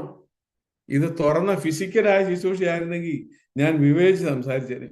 അല്ലേ റിയ? ഇതിനകത്ത് ഇപ്പൊ ആരെയും കാണുന്നില്ല. ആ പടെ 2 പേര്, ഞാനും ഉണ്ട്, ബോബം പാസ്റ്ററും ഉണ്ട്, മറ്റേ ജിനു പാസ്റ്ററും ഉണ്ട്, ജിനു സഹോദരനും ഉണ്ട്. വേറെ ആരും കാണാനില്ല. എല്ലാവരും ഇത് കേൾക്കുകയായിരിക്കാം, വചനം തുറന്ന് വായിക്കുകയായിരിക്കാം. അങ്ങനെ ആകട്ടെ എന്ന് ഞാൻ വിശ്വസിക്കുന്നു. ദൈവം നിങ്ങളെ അനുഗ്രഹിക്കുമാറാകട്ടെ. Praise the Lord. അപ്പൊ നമ്മളിൽ നിന്ന് പുറപ്പെടുന്നതാണ് നമ്മളെ എന്താക്കി കളയുന്നത്? നമ്മളെ അശുദ്ധനാക്കി കളയുന്നത്. അത് പിശാചാണ്, നമ്മിൽ തന്നെ ഉള്ളതാണ്. ഏതാണ്? ഒന്ന്, കുറെ കാര്യങ്ങളുണ്ട്, ഒന്ന് വായിക്കാം. മനുഷ്യന്റെ ഹൃദയത്തിൽ നിന്ന് തന്നെ ദുശ്ചിന്ത. കണ്ടോ? നമ്മുടെ ഹൃദയത്തിൽ നിന്ന് തന്നെ എന്ത് വരികയാണ്? ദുശ്ചിന്തകൾ വരികയാണ്, അല്ലേ? അത് ഞാൻ വിവേചിക്കേണ്ട കാര്യമുണ്ടോ? നമ്മളിൽ തന്നെ എപ്പോഴും വന്നുകൊണ്ടിരിക്കുന്ന കാര്യമാണ്. ആവശ്യമില്ലാത്ത എല്ലാം നമ്മുടെ ഹൃദയത്തിൽ എന്ത് ചെയ്യും? വരും. ഹൃദയം എല്ലാത്തിനേക്കാളും കപടവും വിഷവും ഉള്ളത് അതാരാഞ്ഞറിയുന്നവനാരാണ്? നമ്മുടെ ചിന്ത. എല്ലാ പാപത്തിന്റെയും തുടക്കം എവിടാന്നറിയാവോ? ദുശ്ചിന്തയ്ക്കകത്താ വരുന്നത്. ദുശ്ചിന്ത. കാരണം ഇതാണ് നമ്മളെ പാപത്തിലേക്ക് നയിക്കുന്നത്. അതുകൊണ്ടാണ് ഫസ്റ്റ് പ്രിഫറൻസ് കർത്താവ് അതിന് തന്നെ കൊടുത്തു. നമ്മുടെ കർത്താവ് പറഞ്ഞ കാര്യമാണിത്, അല്ലേ? മനുഷ്യന്റെ ഹൃദയത്തിൽ നിന്ന് എന്ത് വരുന്നു? ദുശ്ചിന്ത വരുന്നു. ദുശ്ചിന്ത, ഈവിൾ തോട്ട്സ് നമ്മുടെ അകത്തുനിന്ന് വരിക. ചുമ്മാ ഇരുന്നാൽ മതി. അതുകൊണ്ടാണ് നമ്മൾ എപ്പോഴും എൻഗേജഡ് ആയിരിക്കണം എന്ന് പറയുന്നത്. ചുമ്മാ ഇരുന്നാൽ ആവശ്യമില്ലാത്ത ചിന്തകളെല്ലാം വന്നോണ്ടിരിക്കും. അത് പിന്നെ പ്രവൃത്തിയായിട്ട് മാറിക്കൊണ്ടിരിക്കും. നമ്മുടെ ചിന്തകൾക്ക് എന്ത് ചെയ്യണം? നമ്മൾ കടിഞ്ഞാണിട്ട് കൊള്ളണം. ആവശ്യമില്ലാത്ത ചിന്ത വരുമ്പോൾ അതിനെ നമ്മൾ എന്ത് ചെയ്യണം? ശാസിക്കണം. അപ്പോൾ അത് നമ്മളെ വിട്ട് മാറും. അതുകൊണ്ടാണ് ദൈവത്തിന്റെ പരിജ്ഞാനത്തിന് വിരോധമായി പൊങ്ങുന്ന എല്ലാ ഉയർച്ചകളെയും ഇടിച്ചു കളന്ന് ഏത് വിചാരത്തെയും ക്രിസ്തുവിനോടുള്ള അനുസരണത്തിൽ പിടിച്ചടക്കി സങ്കല്പങ്ങളെ എല്ലാം നമ്മൾ എന്ത് ചെയ്യണം? ഇടിച്ചു കളയണം. ദൈവത്തിന്റെ പേരിൽ നിന്റെ ക്രിസ്തു ജീവിതത്തിന് ഉയർച്ചയ്ക്ക് തടസ്സമായി നിൽക്കുന്ന ഉയർച്ചകൾ, അതിനെല്ലാം നീ ഇടിച്ചു കളഞ്ഞാൽ യുവാസ പ്രാർത്ഥന വിജയമായി. 10 പേരെ ഉള്ളെങ്കിലും പ്രിയപ്പെട്ടവരെ, നമ്മളൊരു ആത്മീയ വളർച്ച, അകത്തെ മനുഷ്യൻ ശക്തിയോടെ വെളിപ്പെട്ട് നാം കർത്താവിന് പ്രയോജനമുള്ള തലമുറയായി തീരണമെങ്കിൽ നമ്മൾ എന്ത് ചെയ്യണം? നമ്മുടെ ദുശ്ചിന്തകളെ നമ്മൾ മാറ്റിക്കളയണം. ഇല്ലെങ്കിൽ അത് നമ്മളെ നശിപ്പിക്കും. ഒന്ന് ദുശ്ചിന്ത. ദുശ്ചിന്ത, വ്യഭിചാരം, കണ്ടോ, രണ്ടാമതാണ് വ്യഭിചാരം പറഞ്ഞിരിക്കുന്നത്. ചിന്തക്കകത്തൂടെ ഇത് വരുന്നത് ദുശ്ചിന്ത, വ്യഭിചാരം അല്ലേ? അത് ഞാൻ വിവരിക്കേണ്ട കാര്യമില്ല. ഈ ലോകത്തിൽ മുഴുവൻ അത് നടക്കുക. ദൈവമക്കളുടെ ഇടയിൽ പോലും അത് നടക്കാതിരിക്കട്ടെ അല്ലേ? ദുശ്ചിന്ത, വ്യഭിചാരം, പിന്നെ ഇത് ഞാൻ നോക്കുന്നത് ഭർത്താവുള്ളപ്പോൾ, ഭാര്യയുള്ളപ്പോൾ അല്ലേ, അവരെ വിട്ടിട്ട് അതിലും സൗന്ദര്യമുള്ള അല്ലെങ്കിൽ ആകാരവടിവുള്ള ആളെ തേടി പോയി നിത്യജീവൻ നഷ്ടപ്പെടുത്തുകയാണ് വ്യഭിചാരം അല്ലേ? അല്ലേ? സ്വന്തം ഭർത്താവ് ഉണ്ടായിട്ട് പോലും മറ്റുള്ള ആളെ കൊണ്ട് നടക്കുന്നുണ്ടെങ്കിൽ പ്രിയപ്പെട്ടവരെ, ദൈവത്തിന്റെ മുമ്പിൽ നീ കണക്ക് കൊടുക്കേണ്ടി വരും. നിത്യനരകത്തിൽ നീ ഞാൻ ചെന്ന് ചേരാൻ ഇടയായിത്തീരും. ഞാൻ എന്നെ കൂടെ വിധിച്ചുകൊണ്ടാണ് സംസാരിക്കുന്നത്. Praise the Lord. 40 വർഷം കുടുംബജീവൻ നയിച്ച ഒരു വ്യക്തിയാണ് ഞാൻ. എൻ്റെ 23-ാമത്തെ വയസ്സിൽ ഞാൻ വിവാഹം കഴിച്ചു. അതിനു മുമ്പും ദൈവസന്നിധിയിൽ എനിക്ക് പ്രാഗൽഭ്യമുണ്ട്. ഞാൻ പാപത്തിന് പോയിട്ടില്ല. 40 വർഷം ഞാൻ ജീവിച്ചു. എൻ്റെ ഭാര്യയല്ലാതെ മറ്റൊരു സ്ത്രീയായിട്ട് എനിക്കൊരു ബന്ധം ഉണ്ടായിട്ടില്ല. എൻ്റെ ജീവിതത്തെ പഠിപ്പിച്ച് അല്ലെങ്കിൽ തിരക്ക് നോക്കുന്നവർക്ക് എന്നെ മനസ്സിലാക്കാൻ കഴിയും. അതുകൊണ്ട് എനിക്ക് പ്രാഗൽഭ്യമുണ്ട്. ഇപ്പൊ എൻ്റെ ഭാര്യ നഷ്ടപ്പെട്ടു. സ്തോത്രം. ഞാൻ ദൈവസന്നിധിയിൽ നിൽക്കുകയാണ്. സ്തോത്രം. ദൈവകൃപയിൽ ഞാൻ നിലനിൽക്കാൻ വേണ്ടി ദൈവമക്കൾ എന്നെ ഓർത്ത് പലപ്പോഴെങ്കിലും നിങ്ങൾ ഓർക്കുമ്പോൾ പ്രാർത്ഥിക്കുക. ദുശ്ചിന്ത, വ്യഭിചാരം, പിന്നെ പരസംഗം, കുലപാതകം. എന്താ കൊലപാതകം? എന്റെ പ്രസംഗം കേൾക്കാൻ എല്ലാവർക്കും ഒന്നും ഇഷ്ടമില്ല. എനിക്കറിയാന്നേ, അല്ലേ? പാസ്റ്റർക്ക് അറിയാം. അല്ലെന്നറിയാം, ഞാൻ സൂചിപ്പിക്കുന്ന വചനം പറയാനല്ല ദൈവം എന്നെ വിളിച്ചേക്കുന്നത്. ദൈവം എന്നെ തീർത്തുള്ള വചനം പറയാനാണ് വിളിച്ചിരിക്കുന്നത്. സ്തോത്രം. ഹല്ലേലൂയ. കൊലപാതകം, അക്ഷരിക കൊലപാതകം അവിടെ കിടക്കുമ്പോൾ സഹോദരനെ പകയ്ക്കുന്നവൻ കൊലപാതകനാണെന്ന് യോഹന്നാന്റെ ലേഖനത്തിൽ നമ്മൾ വായിക്കുന്നുണ്ട്. സഹോദരനെ പകയ്ക്കുന്നവൻ, പ്രിയപ്പെട്ട ഒരു കാര്യം ഞാൻ പറയാം. നാളെ തിരുമേശയുണ്ടല്ലോ. എനിക്ക് ഒത്തിരി പറയാനുള്ള സമയമൊന്നും ഇവിടെ കിട്ടത്തില്ല. എങ്കിലും ഞാൻ പറയാം, നമ്മുടെ സഭയ്ക്കകത്തുള്ള ആരുമായിട്ടൊരു പക നമ്മൾ വെക്കരുത്. ആരോടെങ്കിലും എന്തെങ്കിലും നിനക്ക് പറയാനുണ്ടെങ്കിൽ എന്നോട് തുറന്നു പറയണം. പ്രിയ സഹോദര, എനിക്ക് നിന്നോട് ഒരു ചെറിയ പ്രശ്നമുണ്ട്, നീ എന്നോടത് ക്ഷമിക്കണം. അല്ല, നിന്നോടത് എനിക്കിങ്ങനെ പറ്റിപ്പോയി, എന്നോട് ക്ഷമിക്കണം. നീ യാഗം കഴിക്കാൻ വരുമ്പോൾ നിന്റെ യാഗം അവിടെ വെച്ചിട്ട് നിന്റെ സഹോദരനോട് നീ നിരന്നു കൊള്ളുക. പിന്നെ വന്ന് നീ യാഗം കഴിക്കുക. നമ്മുടെ കർത്താവിന്റെ ശുശ്രൂഷ നിരപ്പിന്റെ ശുശ്രൂഷയാണ്. കാൽവരിയിൽ അവൻ ചെയ്തത് എന്താണെന്നറിയാമോ? മാനവജാതി പാപത്തിൽ പോയപ്പോൾ ദൈവത്തെയും മനുഷ്യനെയും തമ്മിൽ നിരപ്പാക്കിയത് യേശു ക്രിസ്തുവിന്റെ പുണ്യാഹ രക്തത്താലാണ്, ക്രൂശിലെ മരണത്താലാണ്. തിരുമേശയിൽ നമ്മൾ പങ്കെടുക്കുമ്പോൾ ഒരു കാര്യം ഓർത്തുകൊള്ളണം, അവൻ നിരപ്പിന്റെ ശുശ്രൂഷ നമ്മളെ ഏൽപ്പിച്ചതാണ്. ആ ശുശ്രൂഷയിൽ പങ്കെടുക്കുന്ന ദൈവമക്കൾ അന്യോന്യം നിരപ്പുള്ളവരായിരിക്കണം. അങ്ങനെ തിരുമേശയിൽ പങ്കെടുക്കുവാൻ സ്വർഗത്തിലെ ദൈവം നിങ്ങളെ ഇടയാക്കട്ടെ എന്ന് ഞാൻ ആത്മാർത്ഥമായി പ്രാർത്ഥിക്കുകയാണ്. Praise the Lord. അപ്പൊ പക വെക്കരുത്. സഹോദരന്മാരോട് ഒരിക്കലും പക വെക്കരുത്. ശത്രു അങ്ങനെ പക ഉണ്ടാക്കും. ഹൃദയത്തിൽ നിന്ന് ആ പക വിട്ടുകളയും. സ്തോത്രം. അപ്പോ ഇത് നമ്മുടെ ഹൃദയത്തിൽ നിന്ന് വരുന്ന കേസാണ്. ഇത് നമ്മളിലെ അമാലേക്കനാണ്. തിരിയുന്നുണ്ടോ ഞാൻ പറയുന്നത്? ഇത് നമ്മളിലുള്ള അമാലേക്കാന്നേ, നമ്മുടെ അടുത്ത ബന്ധുവാണെന്നേ, നമ്മുടെ അകത്ത് തന്നെയുള്ള പുള്ളിയാണെന്നേ. യാക്കോബിന്റെ ശത്രു ഏശാവാണെങ്കിൽ, ഏശാവിന്റെ തലമുറയാണെങ്കിൽ, അടുത്ത ബന്ധുവാണെങ്കിൽ, നമ്മളിൽ തന്നെ കിടക്കുന്ന ചില ശത്രുക്കളെയാണ് ഞാൻ നിങ്ങളെ ഇപ്പൊ കാട്ടിത്തരുന്നത്. ദുശ്ചിന്ത, വ്യഭിചാരം, പരസംഗം, പിന്നെ കുലപാതകം, മോഷണം. സ്തോത്രം. എന്താ മോഷണം? വേർത്തിന്റെ സാധനം നമ്മൾ എടുക്കുക. ഈ സഭയിലെ ഏകദേശം ആൾക്കാരൊക്കെ ഇതിനകത്തുണ്ടെന്നാണ് എൻ്റെ വിശ്വാസം. ഞാനൊന്ന് പറഞ്ഞോട്ടെ. സ്തോത്രം. നിന്റേതല്ലാത്തത് നീ എടുക്കുന്നതല്ലേ മോഷണം? കപ്പ മോട്ടിച്ചാലും കപ്പല് മോട്ടിച്ചാലും മോഷണം തന്നെ.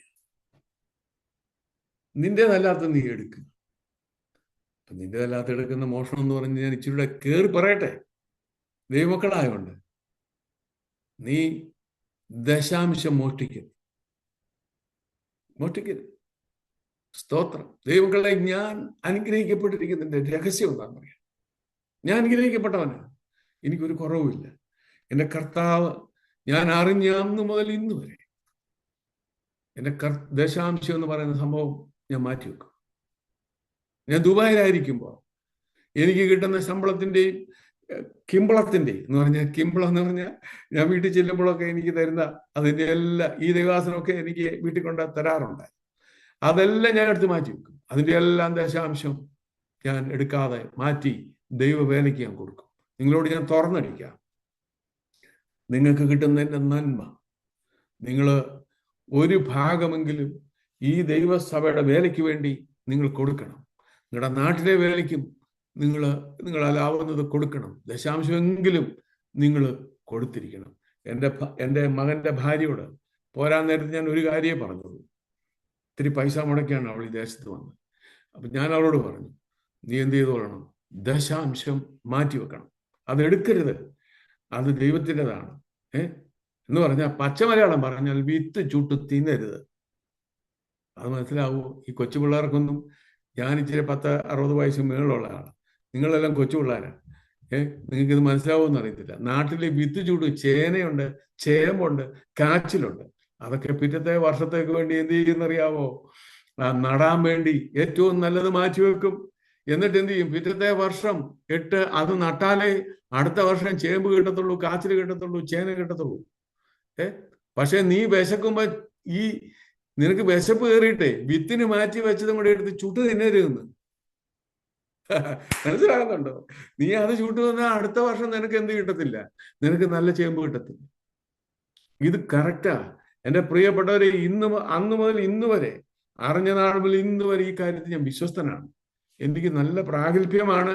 എൻ്റെ സീനിയേഴ്സ് ആയിരിക്കുന്ന ദൈവദാസന്മാരെ വിളിച്ച്, കടങ്ങന്നൂർ കുഞ്ഞാച്ചാനെയോ ജോയിച്ചാണ്ടിച്ചാനെയോ ഒക്കെ വിളിച്ച് ചോദിച്ചാൽ നിങ്ങൾക്കറിയാം അത്ര പക്കയാ ഞാൻ ആ കാര്യത്തിൽ. അതുകൊണ്ട് ദൈവം എന്നെ കൈവിടത്തില്ല. എൻ്റെ ഭാര്യയുടെ രോഗവിഷയം വന്നപ്പോൾ ഒരു മനുഷ്യന്റെ മുമ്പിൽ കൈനീട്ടാൻ സ്വർഗത്തിലെ ദൈവം ഇടയാക്കിയിട്ടില്ല. ദൈവം എന്നെ മറന്നില്ല, അവൻ എന്നെ മറക്കാത്ത ദൈവമാണ്. ഇന്ന് രാത്രി ഞാൻ ദൂത് വിളിച്ചു പറയാം, നീ എന്ത് ചെയ്യണം? ഈ കാര്യത്തിൽ സത്യസന്ധമായിട്ട് നീ ചെയ്യണം. ദൈവത്തിൻ്റെത് മുഴുവൻ ദൈവത്തിൻ്റെതാ. പക്ഷേ നീ 10 കൊടുത്തിട്ട് 90 ദൈവത്തിൻ്റെതാണ് എങ്കിൽ പോലും 10 നീ മാറ്റിവെച്ച് കൊടുക്കാൻ പഠിക്കണം. അത് നിനക്ക് നന്മയായിത്തീരും, അനുഗ്രഹമായിത്തീരും. കരങ്ങളെ ഉയർത്തി കർത്താവിന് മഹത്വം കൊടുക്കാം. അപ്പൊ മോഷണം അക്ഷരീകമാണെങ്കിലും ആത്മീയ മണ്ഡലത്തിലാണെങ്കിലും മോഷണം എന്താണ്? മോഷണം പാപമാണ്, അത് നശിപ്പിച്ചു കളയും. പരസംഗം, മോഷണം, പിന്നെ മോഷണം, അത്യാഗ്രഹം. അത്യാഗ്രഹം അല്ലേ?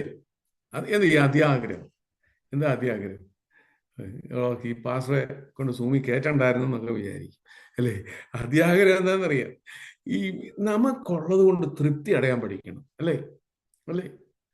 നമുക്ക് അത്യാഗ്രഹം മൂത്തിട്ട് ചിലർ ഭയങ്കരമായ പരിപാടികളൊക്കെ ചെയ്യും. ഞാനത് പറയുമ്പോൾ ചിലർ ലോട്ടറി ഒക്കെ എടുക്കും, കോടികളുടെ ലോട്ടറി. നിങ്ങൾ എടുക്കാതിരിക്കുക, അതെന്റെ വിഷയമല്ല. ചിലർ ലോട്ടറി ഒക്കെ എടുക്കും, ഭയങ്കര വിൻവിൻ ലോട്ടറി എല്ലാം പരിപാടിയെല്ലാം എടുക്കുക. ഇവൻ ഉണ്ടായിരുന്ന കാശ്, കഷ്ടപ്പെട്ട കാശ് കൊണ്ട് ലോട്ടറി എടുക്കും. ഇത് അടിക്കത്തുമില്ല, നിരാശ കയറും. നാട്ടിലൊക്കെ അങ്ങനെ ഒത്തിരി പേര് ആത്മഹത്യ ചെയ്തിട്ടുണ്ട്. ഇത് അത്യാഗ്രഹം കൊണ്ടല്ലേ? അല്ലേ? പലപ്പോഴും എടുക്കുന്ന അങ്ങനെ ഒരു കുഞ്ഞി ചിന്തയല്ല ഞാൻ ഈ പറയും, എടുക്കാനുള്ള അനുവാദമല്ല. ഇതെടുത്തൊന്നും കാശ് കളയരുത്. അത്യാഗ്രഹം മൂത്തിട്ടുള്ള കാര്യമില്ല അല്ലേ? സ്തോത്രം. ചിലര് ഞായറാഴ്ച അവധിയാണേലും ജോലിക്ക് പോകും, അതിൻ്റെയും കൂടെ ഉണ്ടാക്കാനാണ് പോകുന്നത്. പക്ഷെ ഒന്നും ഉണ്ടാകത്തില്ല. സ്തോത്രം, സ്തോത്രം, ഹല്ലേലൂയ. അപ്പോ എല്ലാം പോയല്ലോ, മൂഡ് മൊത്തം പോയല്ലോ. ആരൊക്കെ എവിടെയൊക്കെ എന്നെ ഇങ്ങനെ ഇടിക്കുന്നുണ്ട് അവിടെ ഇരുന്നുണ്ട്. എല്ലാവരും നല്ല മനുഷ്യരാ. അപ്പം വായിച്ച എന്നൊക്കെയായിരുന്നു, എന്താ ഒന്നുകൂടെ പറഞ്ഞു? കൊലപാതകം, മോഷണം, അത്യാഗ്രഹം. അത്യാഗ്രഹം. വിവിധ വിഷയങ്ങൾ മനുഷ്യർക്ക് അത്യാഗ്രഹമുണ്ട് അല്ലേ? ആഗ്രഹം നല്ലത് തന്നെ, അത്യാഗ്രഹം അല്ലേ? അത്യാഗ്രഹം എന്താണ്? അകത്തുനിന്ന് നമ്മളെ പുറപ്പെട്ട് അശുദ്ധനാക്കി കളയും. അത്യാഗ്രഹം മൂന്നിട്ടല്ലേ ഈ ഞാൻ തുറന്നടിക്കും. ഉപദേശിമാർക്കും അത്യാഗ്രഹമുണ്ട്, അയ്യോ ചിലർ എൻ്റെ പൊന്നു ദൈവമേ, ഞാൻ ഒന്നും പറയുന്നില്ല. പിന്നെ വീട് വീടാന്തരം കയറി അങ്ങ് നടന്നോളൂ. ശുശ്രൂഷ ചോദിച്ചു പഠിക്കുക. ഇങ്ങോട്ട് എനിക്കൊരു ശുശ്രൂഷ തരാൻ അവനോട് പറ, എനിക്കൊരു ശുശ്രൂഷ തരാൻ ഇവനോട് പറ. ഇങ്ങനെ ശുശ്രൂഷയ്ക്ക് വേണ്ടി ഓടി നടക്കുക. ഞാൻ ഇവിടെ ഇരുന്ന ഒരു മനുഷ്യനോട്, എനിക്ക് ഒത്തിരി പരിചയക്കാരൊക്കെ ഉള്ളൂ, ഒരു മനുഷ്യനോട് ഞാൻ വിളിച്ചിട്ട്, എന്നെ വല്ലവരും അറിഞ്ഞു വിളിച്ചാൽ പോവും, പലരും പറയും. അതിങ്ങനെയല്ലേ പറയത്തുള്ളൂ, അതുകൊണ്ട് ആരും വിളിക്കത്തുമില്ല. അതൊന്നും എൻ്റെ പ്രശ്നമേ അല്ല. എനിക്കതൊരു വിഷയമല്ലേ. അങ്ങോട്ടുള്ള ടിക്കറ്റിന്റെ ചാർജും കൂടെ ചെറുക്കാൻ എടുത്തിട്ടുണ്ട്. അതുകൊണ്ട് ധൈര്യമായിട്ട് അങ്ങ് പോകും. ഞാനൊരു സത്യം പറയാം, അത്യാഗ്രഹം കൊള്ളത്തില്ല. അത്യാഗ്രഹം കൊണ്ട് മേടിയാൽ അത് ശരിയാത്തൂല്ല, അത് കുറച്ച് പൊക്കോണ്ടേയിരിക്കും. അത്യാഗ്രഹം ശരിയല്ല. ഉള്ളത് കൊണ്ട് തൃപ്തി ഉടവീൻ. ഞാൻ നിന്നെ ഒരു നാളും കൈവിടുകയില്ല, ഞാൻ നിന്നെ ഒരു നാളും ഉപേക്ഷിക്കുകയില്ല എന്ന് ദൈവം വാഗ്ദാനം പറഞ്ഞിരിക്കുന്നതാണ്. Praise the Lord. അത്യാഗ്രഹം നമ്മളെ അശുദ്ധമാക്കി കളയും. അടുത്തത് ദുഷ്ടത, ദുഷ്ടത, ചതി അല്ലേ? ചതി. ഒരു മനുഷ്യനെ എന്ത് ചെയ്യരുത്? ചതിക്കരുത്. ജോലി സ്ഥലത്താണേലും ചതിക്കരുത്. അവൻ ചതിച്ചോട്ടെ, നിന്നെ ദൈവം കാത്തോളൂ, അല്ലേ? അല്ലേ? പലരോടും നിന്നെ, ഒരു പാട്ടുണ്ട് ഇല്ലേ, പലരോടും നിനയാതെ ഒരു കാര്യം ചെയ്തിടല്ലേ, പണം മോഹിച്ചൊരുത്തനെ ചതിച്ചിടല്ലേ. അല്ലേ? ചതിവാ, പലരും ചതിക്കും. അട്ടെ, സ്തോത്രം. അടുത്തത് ദുഷ്കർമ്മം, വിടക്ക് കണ്ണ്, ദുഷ്കർമ്മം, വിടക്ക് കണ്ണ്, പിന്നെ ദൂഷണം, അഹങ്കാരം. അഹങ്കാരം, അല്ലേ? ചിലർക്ക് ഭയങ്കര അഹങ്കാരം. ഇച്ചിരി പൈസ 10 പുത്തം കിട്ടിക്കഴിഞ്ഞാൽ പിന്നെ ആരാണ്? അവൻ വലിയ അഹങ്കാരമാണ്. നടപ്പൊക്കെ കണ്ട നാട്ടിലുള്ളൂ, ഇവിടെ അങ്ങനെയൊന്നുമില്ല.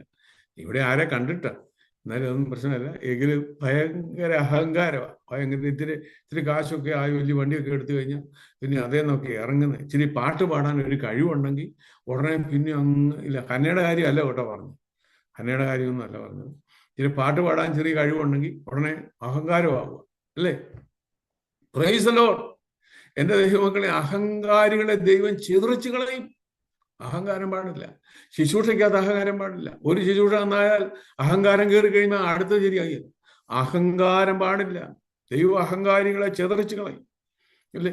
നമുക്ക് തരുന്നെല്ലാം ദൈവമാണ്. ദൈവം നൽകിയിട്ടല്ലാത്ത വല്ലതും ഉണ്ടോ കയ്യിൽ? സ്തോത്രം. എന്തിനാ അഹങ്കരിക്കുന്നേ? ഇല്ലേ? സാത്താൻ വന്ന നികളവും അഹങ്കാരവും കൂടെ കയറിതാ സാത്താൻ താഴെ വീഴാൻ ഇടയായിത്തീർന്നു. ഞാൻ അത്യുന്നതനോട് സമനാകും, ഞാൻ എൻ്റെ സിംഹാസനം, നിന്റെ പദവി, ദൈവം നിന്ന പദവി നിൽക്കണം. മറ്റൊരുത്തിനെ ഇടിച്ചിട്ട് അതിന് മുമ്പിൽ കയറാൻ ശ്രമിക്കരുത്. സ്തോത്രം. ദൈവം തന്ന ഒരു പദവിയുണ്ട്, അല്ലേ? ആ പദവി അങ്ങ് നിൽക്കുക. ഉയർത്താൻ ദൈവം ശക്തനാ. ഉയർത്തുന്നവൻ ആരാണ്? അവൻ ദൈവമാണ്. നിന്നെ ഒരു സ്ഥാനത്താക്കണമെന്ന് ദൈവത്തിന് നിശ്ചയമുണ്ടെങ്കിൽ നീ ഇടിച്ചു കയറേണ്ട കാര്യമില്ല. തമ്പുരാൻ നിശ്ചയമായിട്ടും നിന്നെ ഉയർത്തി കയറ്റാൻ ദൈവം വിശ്വസ്തനാണ്. സ്തോത്രം. ചിലർക്കങ്ങ് അഹങ്കാരം വെക്കും. ദൈവമക്കൾക്ക് അഹങ്കാരം പാടില്ല. താഴ്ത്തി കൊടുക്കുക. കർത്താവ് നിന്നെ ഉയർത്തും. താഴ്മയുള്ളവനെ ദൈവം ഉയർത്തും. വിശ്വസിക്കുന്നുണ്ടോ? വിശുദ്ധ കര ഉയർത്തി ഒന്ന് സ്തോത്രം ചെയ്തേ. താഴ്മയുള്ളവനെ ദൈവം ഉയർത്തും. നിശ്ചയമാണ്, ദൈവം ഉയർത്തുന്ന ദൈവമാണ്. സ്തോത്രം, സ്തോത്രം. മൊർദെഖായി താണിരുന്നു, ഉപസിച്ചു. അവനെ ദൈവം എന്ത് ചെയ്തു? ഹല്ലേലൂയ. ഹാമാന്റെ അഹങ്കാരം അവനെ തകർത്ത് തരിപ്പണമാക്കിയപ്പോൾ മൊർദെഖായി ഉപസിച്ച് പ്രാർത്ഥിച്ചു, തന്റെ ജനത്തിന് വേണ്ടി നിലവിളിച്ചെങ്കിൽ മൊർദെഖായിയെ ഉയർത്തേണ്ട സമയത്ത് എന്റെ ദൈവം ഉയർത്തിയെന്ന് നമ്മൾ സത്യമായിട്ടും തിരിച്ചറിയണം. Praise the Lord. ദൈവം നിങ്ങളെ അനുഗ്രഹിക്കുമാറാകട്ടെ. സമയം ഓടി പോകുന്നല്ലോ, വായിച്ചേ. മൂഢത എന്നിവ പുറപ്പെടുന്നു.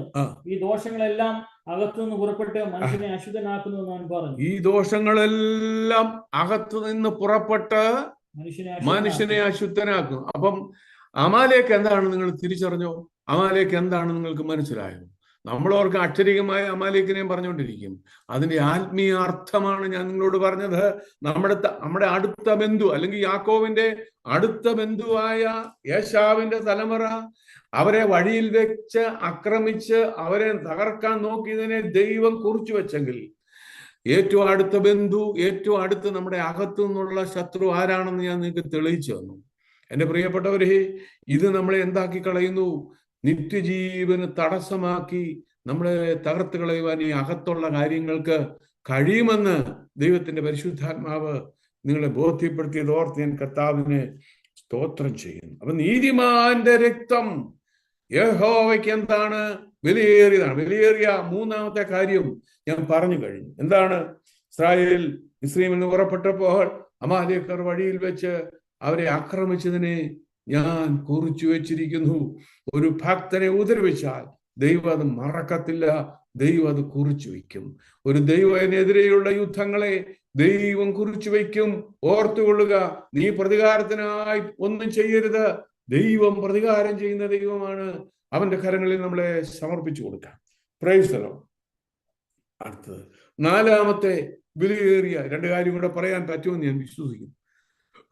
നാലാമത്തെ കാര്യം നമുക്കൊരു വാക്യം വായിക്കാം. പത്രോസിന്റെ 1-ാം ലേഖനം 1-ാം അധ്യായത്തിന്റെ 6-ഉം 7-ഉം വാക്യങ്ങൾ.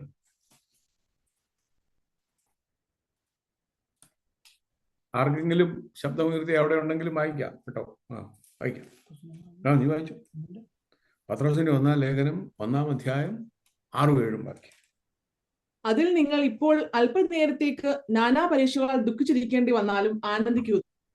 അഴിഞ്ഞു പോകുന്നതും തീയിൽ ശോധന കഴിക്കുന്നതുമായ പൊന്നിനേക്കാൾ നിങ്ങളുടെ വിശ്വാസത്തിന്റെ പരിശോധന വിലയേറിയതെന്ന് യേശുക്രിസ്തുവിന്റെ പ്രത്യക്ഷതയിൽ പുകഴ്ചയ്ക്കും തേജസ്സിനും മാനത്തിനുമായി കാണുവാൻ അങ്ങനെ ഇടവരും. Praise the Lord. നാലാമത്തെ വിലയേറിയ കാര്യം വിശ്വാസത്തിന്റെ പരിശോധനയാണ്. Praise the Lord. ദൈവമക്കളെ, ക്രിസ്ത്യ ജീവിതം ഒറ്റയടിക്കങ്ങ് പോവുകയല്ല. ക്രിസ്ത്യ ജീവിതത്തിൽ എന്തുണ്ട്? പരിശോധനകളുണ്ടാവും. നമ്മൾ ഓർക്കുന്ന എല്ലാം സുഖമായിട്ട് പോകാന്നുള്ളതല്ല. ചില സന്ദർഭങ്ങളിൽ എന്തിനാ പരിശോധന? കുഞ്ഞുങ്ങൾക്ക് പരീക്ഷ ഇടുന്നത് എന്തിനാ? അവർ എത്രമാത്രം വളർന്നു എന്ന് അറിയാൻ വേണ്ടിയാണ് അവർക്ക് പരീക്ഷ കൊടുക്കുന്നത്. അവരെത്രമാത്രം പഠിച്ചു എന്നറിയാൻ വേണ്ടിയാണ്. അങ്ങനെയാണെങ്കിൽ ദൈവമക്കളാകുന്ന നമുക്കും എന്തുണ്ട്? പരിശോധനകളുണ്ട്. ഈ പരിശോധനയിൽ നമ്മൾ എന്തിനാ? പരിശോധനയിൽ വിജയിച്ചു കഴിയുമ്പോൾ നമുക്ക് കിട്ടുന്ന കാര്യത്തെക്കുറിച്ചാണ് അവിടെ പറഞ്ഞ് 7-ാം വാക്യത്തിലുണ്ട്. അഴിഞ്ഞു പോകുന്നതും തീയിൽ ശോധന കഴിക്കുന്നതുമായ പൊന്നിനേക്കാൾ വിശ്വാസത്തിന്റെ പരിശോധന വിലയേറിയത് എന്ന് യേശു ക്രിസ്തുവിന്റെ പ്രത്യക്ഷതയിൽ പുകഴ്ചയ്ക്കും. അപ്പോൾ പരിശോധന കഴിഞ്ഞു കഴിയുമ്പോൾ ലഭിക്കുന്നതാണ് പുകഴ്ച ഉണ്ടാകുന്നുണ്ട്. യേശു ക്രിസ്തുവിന്റെ പ്രത്യക്ഷതയിൽ അല്ലേ? അവന്റെ പ്രത്യക്ഷതയിൽ പുകഴ്ചയ്ക്കും തേജസ്സിനും മാനത്തിനും. സ്തോത്രം. അപ്പോൾ ദൈവം നമ്മളെ എന്ത് ചെയ്യും? പരിശോധിക്കും. ഇച്ചിരി വളർച്ച എത്തിയവർക്ക് ദൈവം അങ്ങനെയൊക്കെ വരുത്തുള്ളൂ. അല്പമെങ്കിലും ആകാത്തവരെ പരിശോധിച്ചാൽ അവരിട്ടിട്ട് ഓടും. അല്ലേ? അപ്പം പരിശോധന ഉണ്ട്. എന്തിനാണെന്നറിയോ? പരിശോധനകൾ നമ്മളെ തികഞ്ഞവരാക്കാൻ വേണ്ടിയാണ്. സ്തോത്രം. ഈ കണ്ടീഷൻ നമുക്ക് അങ്ങ് പോകാൻ പറ്റുമോ? ഇല്ല. നമ്മളെ എന്ത് ചെയ്യാന്നറിയാവോ? നമ്മളെ ദൈവം തികഞ്ഞവരാക്കി തീർക്കുകയാണ്. സ്തോത്രം. സന്തോഷമാണോ നിങ്ങൾക്ക്? അതോ നിർത്തിയാൽ മതി എന്ന് തോന്നുന്നുണ്ടോ? ഹല്ലേലൂയ. നമ്മളെ ദൈവം തികഞ്ഞവരാക്കുക, കൊള്ളാവുന്നവരാക്കുക. അല്ലേ? ഒരു വാക്യത്തിൽ നിങ്ങൾ വായിക്കുന്നുണ്ട് അല്ലേ? എബ്രായലേഖനം 5:8-9 വാക്യത്തിലുണ്ട്. 2-ാം അധ്യായത്തിന്റെ 10-ാം വാക്യത്തിലുണ്ട്. അവൻ അനുസരണം പഠിച്ച് തികഞ്ഞവനായി. പുത്രനെങ്കിലും താൻ അനുഭവിച്ച കഷ്ടാനുഭവങ്ങളാൽ അനുസരണം പഠിച്ച് തികഞ്ഞവനായി തന്നെ അനുസരിക്കുന്ന ഏവർക്കും നിത്യരക്ഷയുടെ കാരണഭൂതനായി തീർന്നു. അപ്പോ 7 തികവുകളെ കുറിച്ച് ദൈവത്തിന്റെ വചനത്തിൽ നമുക്ക് കാണാനായിട്ട് കഴിയുന്നുണ്ട്. ഇല്ലേ? അതെല്ലാം നമുക്ക് പരിശോധനയെ കൂടെ കടന്നു പോകുമ്പോൾ നമ്മളെ തികയ്ക്കുകയാണ്. 7 തികവുണ്ട്. അത് മറ്റൊരു വിഷയമാണ്. അല്ലേ? വിശ്വാസത്തിന്റെ തികവുണ്ട്, വിശുദ്ധിയുടെ തികവുണ്ട്, അല്ലേ? അനുസരണത്തിന്റെ തികവുണ്ട്, സ്നേഹത്തിന്റെ തികവുണ്ട്, കഷ്ടതയുടെ തികവുണ്ട്. ഇങ്ങനെ വിവിധ തികവുകളുണ്ട്. ഇങ്ങനെ തികഞ്ഞവനായി തീർക്കാൻ വേണ്ടി ദൈവം നമ്മെ പരിശോധനയിലൂടെ കടത്തിവിടും. Praise the Lord. ഈ പരിശോധനയിൽ എന്ത് ചെയ്യരുത്? നീ തകർന്നു പോകരുത്. പരീക്ഷയോടുകൂടി അവൻ പോക്കുവഴിയും തന്ന് നമ്മെ നടത്തുന്ന ദൈവമാണ്. Praise the Lord. പരിശോധനകൾ വരുമോ മനം പതറാതിടുകിൽ, പരിശോധനകൾ വരികിൽ മനം പതറാതാശ്രയിച്ചിടുകിൽ. അപ്പോൾ പരിശോധനകൾ വരുമ്പോൾ നമ്മുടെ മനം എന്ത് ചെയ്യരുത്? പതറരുത്. പരിശോധനയ്ക്ക് അപ്പുറത്ത് ഒരു അനുഗ്രഹം വെച്ചിട്ടുണ്ട്. അല്ലേ? ഞാനിങ്ങനെ സംസാരിക്കാറുണ്ട്. നമ്മൾ പിള്ളേരെ തല്ലും അല്ലേ? നല്ല അപ്പന്മാര് പിള്ളേരെ തല്ലിയെ വളർത്തത്തുള്ളൂ. ഈ നാട്ടിൽ തല്ലരുതെന്നാണ് പറഞ്ഞിരിക്കുന്നത്. UK-ലൊക്കെ തല്ലരുതെന്നാണ് പറഞ്ഞത്. എൻ്റെ ഒരു സ്നേഹിതൻ ഈ UK വന്നായിരുന്നു. അദ്ദേഹം എന്നോട് പറഞ്ഞു, എൻ്റെ പൊന്നു പാസ്റ്ററെ, മകളുടെ കൊച്ച് എന്തോ വൃത്തക്കേട് കാണിച്ചപ്പോഴത്തേനും അദ്ദേഹം തല്ലുവോ വഴിയെടുക്കുകയോ കണ്ട് ചെയ്തു. ഇവിടെ ഉടനെ ഇവിടെ പോലീസിനെ വിളിച്ചെന്നാ പറയുന്നത്. ഫോണിൽ പോലീസിനെ വിളിച്ചു തല്ലാൻ വഴിയെടുത്തു. പോലീസിനെ വിളിച്ചെന്നത് ആ പാസ്റ്റർ എന്നോട് പറയാൻ ഇടയായിത്തീർന്നു. അപ്പൊ ഈ നാട്ടിൽ കുഞ്ഞുങ്ങളെ എന്ത് ചെയ്യാൻ പാടില്ലെന്നാ പറയുന്നത്? നിങ്ങളെ തല്ലാൻ പാടില്ല. അല്ലേ? പക്ഷെ നല്ല അപ്പൻ തല്ലിയാലും എന്ത് ചെയ്യും? ഒരു മിഠായി മേടിച്ചു കൊടുക്കും അല്ലേ? എടാ, ഞാൻ നിന്നെ തല്ലിയത് എന്തിനാണ് അല്ലേ? യെരമ്യാവിനെ ബോബൻ പാസ്റ്റർ തല്ലുന്നുണ്ടെങ്കിൽ തല്ലിയാലായിരിക്കും, അവൻ പാവത്താന്, തല്ലത്തില്ലായിരിക്കും. അഥവാ തല്ലിയെങ്കിൽ അതെല്ലാം കഴിഞ്ഞിട്ട് പറയടാ മോനെ, ഞാൻ നിന്നെ ഞാൻ തല്ലിയത് നീ ഇന്നവരെ ചെയ്തിട്ടാ. എന്നിട്ട് അവനെ ചേർത്ത് പിടിച്ചിട്ട് ഒരു മിഠായിയോ ചോക്ലേറ്റോ ഒക്കെ കൊടുത്തു കഴിയുമ്പോൾ അവനൊരു സന്തോഷമാകും എന്ന് പറഞ്ഞ പറയാ. ഒരു പരിശോധന കഴിഞ്ഞ് കഴിയുമ്പോൾ എന്ത് വരുമെന്നറിയാമോ? ദൈവിക അനുഗ്രഹം നിനക്ക് കിട്ടും. പരിശോധന നീ പിറുപിറുക്കരുത്, പതറരുത്. ആ പരിശോധനയ്ക്ക് അപ്പുറത്ത് ദൈവത്തിന്റെ ഒരു ബ്ലെസ്സിങ് നിന്റെ മേലും നിന്റെ കുടുംബത്തിന് മേലും എൻ്റെ ദൈവം തരുമെന്ന് വിശ്വസിക്കുന്ന തലമുറകളെ ഓർത്ത് ഞാൻ എൻ്റെ കർത്താവിനെ സ്തുതിക്കുന്നു, സ്തോത്രം ചെയ്യുന്നു. എൻ്റെ പ്രിയപ്പെട്ടവരെ, പരിശോധന എന്തിനാണെന്നറിയാമോ? അല്ലേ? സ്തോത്രം. നമുക്കറിയാവുന്ന ഒരു കാര്യമാണ് ഇല്ലേ? പൗലോസ് എത്രയോ കൃപാവരം ഉണ്ടായിരുന്ന ഒരു ദൈവദാസനാണ്. എത്ര ശുശ്രൂഷകൾ ചെയ്തു, എത്ര മരിച്ചവരെ ഉയർപ്പിച്ചു, അനേക സഭകൾ സ്ഥാപിച്ചു. തനിക്ക് എന്തുണ്ടായിരുന്നു? തൻ്റെ ജീവിതത്തിൽ ഒരു പോരാട്ടം, നമ്മുടെ ഭാഷയിൽ പറഞ്ഞാൽ ഒരു പോരാട്ടം. പക്ഷേ പൗലോസിന് എന്തുണ്ടായിരുന്നു? തനിക്കൊരു സാത്താന്റെ ദൂതനെ കുത്താൻ ഏൽപ്പിച്ചു അല്ലേ? അവൻ അതിയായി നിഗളിച്ചു പോകാതിരിപ്പാൻ തന്നെ കുത്താൻ സാത്താന്റെ ഒരു ദൂതനെ ഏൽപ്പിച്ചു. നിന്റെ വീട്ടിൽ ഒരു കുത്തുന്ന ആളുണ്ടെങ്കിൽ, നിന്റെ ഓഫീസിൽ കുത്തുന്ന ഒരാളുണ്ടെങ്കിൽ എന്തിനാണെന്നറിയാമോ? നീ കൂടുതൽ ഡിപ്പെൻഡിങ് ആകാനാ, ദൈവസന്നിധിയിൽ നിന്ന് കരയാൻ വേണ്ടിയിട്ടാ, കൂടുതൽ കൃപ നിനക്ക് കിട്ടാൻ വേണ്ടിയിട്ടാ. അതിനുവേണ്ടി ദൈവം ചിലരെ അവിടെ വെച്ചിരിക്കുന്നതാണ്.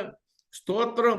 കൂടുതൽ കൃപ കിട്ടാൻ വേണ്ടി ഹന്നയ്ക്ക് കുത്താൻ ഒരു പെനീനെ ഏൽപ്പിച്ചിട്ടുണ്ടെങ്കിൽ ഉടമന ചന്ദന പ്രൗഢാരകത്തുനാരഭ, ഒരു പെനീനെ നീ ഹന്നയ്ക്ക് വേണ്ടി കുത്താൻ ഏൽപ്പിച്ചിട്ടുണ്ടെങ്കിൽ അത് ഹന്നയുടെ അനുഗ്രഹത്തിനാണെന്ന് തിരിച്ചറിയുന്ന ജനത്തെ ഓർത്ത് ഞാൻ എൻ്റെ കർത്താവിന് സ്തോത്രം ചെയ്യുന്നു. നിന്നെ കുത്താനത്തിനെ ഏൽപ്പിച്ചിട്ടുണ്ടെങ്കിൽ ഓർത്തുകൊള്ളുക, അത് അധികം കൃപയ്ക്ക് വേണ്ടിയിട്ടാ. പൗലോസിനെ കുത്താനായിട്ട് സാത്താന്റെ ഒരു ദൂതനെ ഏൽപ്പിച്ചു, അതിയായി നിഗളിച്ചു പോകാതിരിപ്പാൻ. അപ്പോൾ പൗലോസ് അതിനുവേണ്ടി പ്രാർത്ഥിച്ചു കഴിഞ്ഞപ്പോൾ പറഞ്ഞു, എന്റെ കൃപ നിനക്ക് മതി, എന്റെ ശക്തി നിന്റെ ബലഹീനതയ്ക്ക് തികഞ്ഞു വരും. ദൈവത്തിലെ നിന്നെ ചിലപ്പോൾ ചില കൃപ അധികം കിട്ടാൻ വേണ്ടി ചില കാര്യം നിനക്ക് വെച്ചിട്ടുണ്ടെങ്കിൽ കർത്താവിനോട് നീ പറയണം, കർത്താവേ, നിന്റെ അധികം കൃപ എനിക്ക് തരണം. ഇതിനെ അതിജീവിക്കാനുള്ള, ഈ രോഗത്തെ അതിജീവിക്കാൻ, ഈ ഭാരത്തെ അതിജീവിക്കാൻ, എന്റെ ജീവിതത്തിൽ ഞാൻ നേരിടുന്ന പ്രശ്നങ്ങളെ അതിജീവിക്കാനുള്ള ദൈവത്തിന്റെ കൃപ എനിക്ക് തരണമേ എന്ന് പ്രാർത്ഥിക്കുന്ന തലമുറകളെ ഓർത്ത് ഞാൻ എൻ്റെ കർത്താവിന് സ്തോത്രം ചെയ്യുക. Praise the Lord. ദൈവം നിങ്ങളെ അനുഗ്രഹിക്കുമാറാകട്ടെ. അപ്പൊ പരിശോധന വെറുതെ അല്ല, ഒരുപാട് പരിശോധനയുടെ വിഷയം കിടപ്പുണ്ട്. ദൈവം അനുവദിക്കുന്നെങ്കിൽ പിന്നീട് നമുക്ക് സംസാരിക്കാൻ കഴിയും.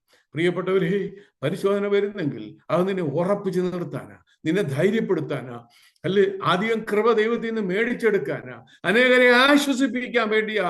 നിനക്കൊരു ഭാരം വരുന്നുണ്ടെങ്കിൽ ദൈവം ഞങ്ങളെ ആശ്വസിപ്പിക്കുന്ന ആശ്വാസം കൊണ്ട് യാതൊരു കഷ്ടത്തിലുള്ളവരെ ആശ്വസിപ്പിക്കേണ്ടതിന് അവൻ ഞങ്ങളുടെ കഷ്ടങ്ങളിലൊക്കെയും ഞങ്ങളെ ആശ്വസിപ്പിക്കുന്നു.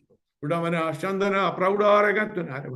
ദൈവം, നീ ഭാരത്തിൽ കൂടെയാണോ, വേദനയിൽ കൂടെയാണോ, നൊമ്പരത്തിൽ കൂടെയാണോ, കടഭാരത്തിൽ കൂടെയാണോ നീ കടന്നു പോകുന്നെങ്കിൽ അവിടെയെല്ലാം നിനക്ക് വേണ്ടി ദൈവം പ്രവർത്തിക്കുന്നുണ്ട്. ഹല്ലേലൂയ. ദർശനത്തിന് അവധി വെച്ചിരിക്കുന്നത് സമാപ്തിയിലേക്ക് എത്തപ്പെടുന്നു. അത് വൈകിയാലും വരും. അതിനായി കാത്തിരിക്കുക, അത് വരും നിശ്ചയം. തടസ്സങ്ങൾ മാറട്ടെ. യേശുവിന്റെ നാമത്തിൽ ചില തടസ്സങ്ങൾ ഈ വചന ശുശ്രൂഷയ്ക്കിടെ മാറിപ്പോകട്ടെ. ഏത് മണ്ഡലത്തിലാണോ തടസ്സം നിൽക്കുന്നത്, നിന്റെ നന്മയ്ക്കെതിരെ നിൽക്കുന്ന തടസ്സങ്ങൾ, നിന്റെ ജീവിതത്തിൽ നിൽക്കുന്ന തടസ്സങ്ങൾ യേശു ക്രിസ്തുവിന്റെ നാമത്തിൽ മാറിപ്പോകുവാൻ പരിശുദ്ധാത്മാവിൽ ഞാൻ കൽപ്പിക്കുന്നു. Hallelujah, hallelujah, hallelujah. ദൈവം നിങ്ങളെ അനുഗ്രഹിക്കുമാറാകട്ടെ. അപ്പോൾ വിശ്വാസത്തിന്റെ പരിശോധന വിലയേറിയതാണ്. സമയം 5 മിനിറ്റ്. Praise the Lord. ദൈവം നിങ്ങളെ അനുഗ്രഹിക്കട്ടെ. ഒരു കാര്യം ഇവിടെ പറഞ്ഞ് ഈ ശുശ്രൂഷ അവസാനിപ്പിക്കാം. ഹല്ലേലൂയ. 5ാമത്തെ വിലയേറിയ ഒരു കാര്യമാണ് പത്രോസിന്റെ 2ാം ലേഖനം 1-ാം അധ്യായത്തിന്റെ 4ാമത്തെ വാക്യം. പത്രോസിന്റെ 2ാം ലേഖനം 1-ാം അധ്യായം അതിന്റെ 4ാമത്തെ വാക്യം. ആകയാൽ അവൻ നമുക്ക് വിലയേറിയതും അതിമഹത്വമായ വാഗ്ദത്തങ്ങൾ നൽകിയിരിക്കുന്നു. ഉണ്ടോ? ആകയാൽ അവൻ നമുക്ക് വിലയേറിയതും അതിമഹത്വമായ വാഗ്ദത്തങ്ങൾ നൽകിയിരിക്കുന്നു. Praise the Lord. അപ്പോൾ വാഗ്ദത്തം വിലയേറിയതാണ്. വാഗ്ദത്തം വിലയേറിയതാണ്. നിങ്ങൾ എന്നോട് ചേർന്നാണല്ലോ നിൽക്കുന്നില്ലയോ? സ്തോത്രം. വാഗ്ദത്തം വിലയേറിയതാണ്. ഏറ്റവും വലിയ വാഗ്ദത്തം എന്താണ്? നാട്ടിൽ നിന്ന് മഞ്ഞുള്ള സ്ഥലമാവുന്ന അയർലൻഡിലേക്ക് പറഞ്ഞു വിടുന്നതാണോ വാഗ്ദത്തം? തെറ്റിദ്ധരിക്കരുതേ. ഞാനിപ്പോൾ ഇവിടെ വന്നു, എൻ്റെ ചെറുക്കൻ ഇവിടെ എന്നെ കൊണ്ടുവന്നതാണ്. അതുകൊണ്ട് ഞാനിവിടെ വന്നതാണ്. സ്തോത്രം. എന്നെ അവിടുന്ന് അയർലൻഡിൽ മഞ്ഞുള്ള സ്ഥലത്തേക്ക് എന്നെ വിടുന്നതാണോ വാഗ്ദത്തം? അല്ലേ? ഇന്ന് പ്രവാചകന്മാർ പറയും എന്നാന്നറിയോ? നീ മഞ്ഞുള്ള സ്ഥലത്ത് നിൽക്കുന്നത് ഞാൻ കാണും. നിങ്ങൾ എന്നോട് ചേർന്ന് നിൽക്കുവാണോ? എന്നെ നിങ്ങൾ സഹിക്കുന്നുണ്ടോ? സ്തോത്രം. മഞ്ഞുള്ള സ്ഥലം ഞങ്ങളുടെ നാട്ടിലൊരു സ്ഥലമുണ്ട്, കുട്ടിക്കാനം എന്ന് പറയും. ഹൈ റേഞ്ചിന് പോകുന്ന സ്ഥലമാണ്.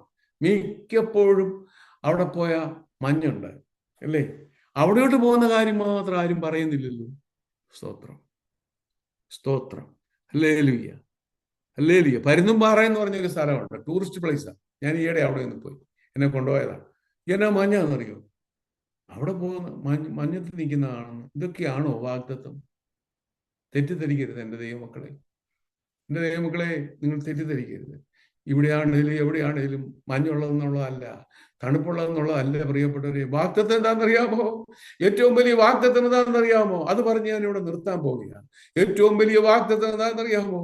വാഴ്ത്തപ്പെട്ട കർത്താവ് ഇപ്രകാരം പറഞ്ഞു: കലങ്ങി മറഞ്ഞ ഹൃദയവുമായി ശിഷ്യന്മാരിയ്ക്കുമ്പോൾ അവരോട് ഞാൻ നിങ്ങളെ വിട്ട് സ്വർഗ്ഗാരോഹണം ചെയ്യാൻ പോവുകയാണ്, ഞാൻ ക്രൂശ് മരണത്തിന് പോവുകയാണ്, ഞാൻ നിങ്ങളെ വിട്ട് പിരിഞ്ഞു പോകുമെന്നൊക്കെ പറഞ്ഞു കഴിഞ്ഞപ്പോൾ അവരോട് കർത്താവ് ഇപ്രകാരം പറഞ്ഞു: നിങ്ങളുടെ ഹൃദയം കലങ്ങിപ്പോകരുത്.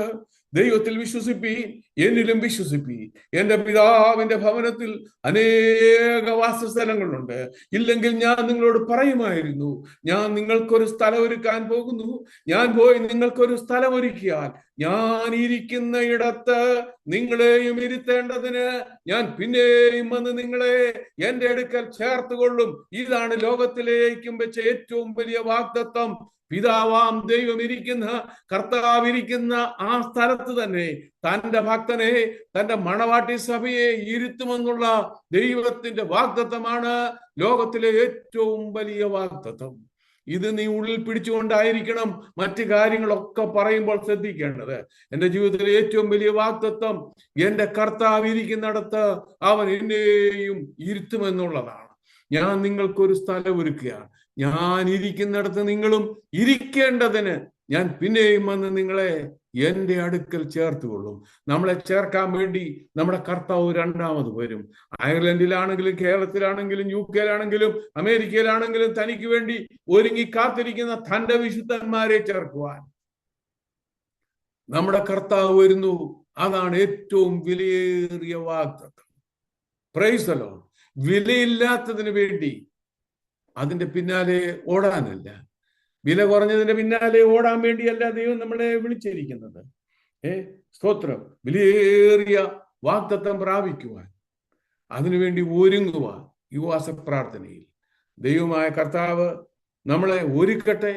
ഈ വചനം നിങ്ങൾക്കും എനിക്കും അനുഗ്രഹമായി തീരട്ടെ. കാന്തനെ കാണുവാൻ ആർത്തി വളരുന്നേ, ഇല്ല പ്രത്യാശ മറ്റൊന്നിലും.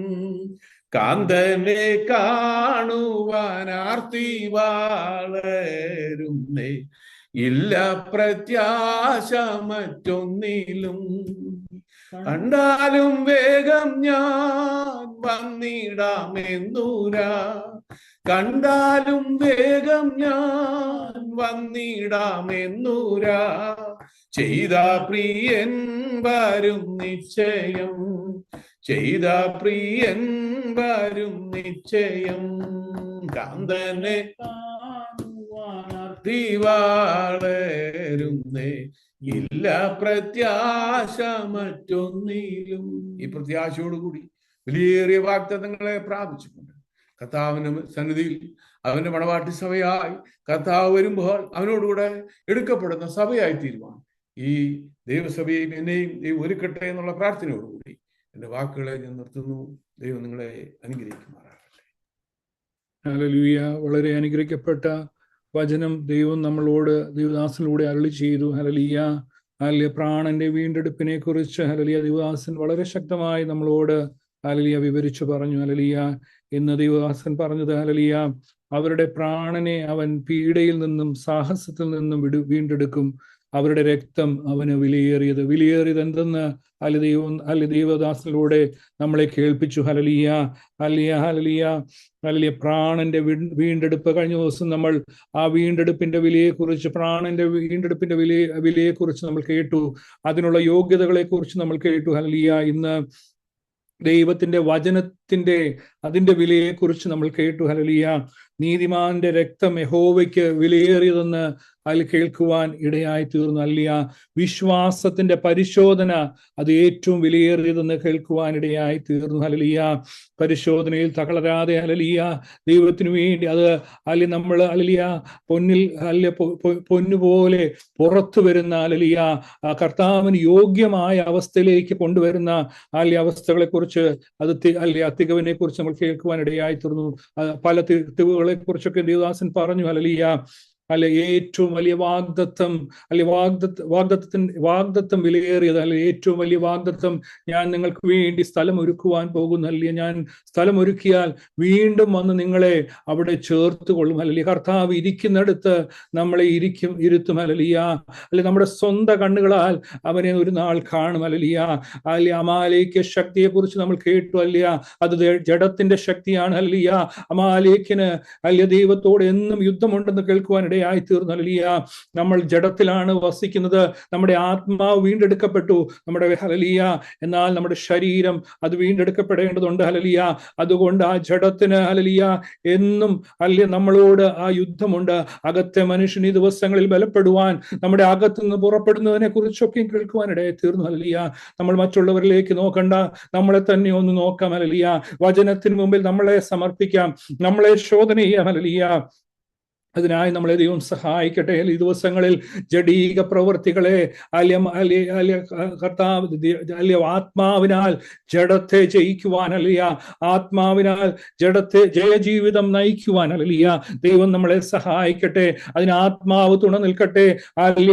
അഹരോനും ഹൂരിന്റെയും കൈകൾ മോശയുടെ കൈക്ക് താങ്ങായി നിന്നതുപോലെ നമുക്ക് അന്യോന്യം താങ്ങാം. അന്യോന്യം ഭാരങ്ങളെ വഹിക്കാം. മറ്റുള്ളവരുടെ വേദന നമ്മുടെ വേദനയായിട്ട് ഏറ്റെടുക്കാം.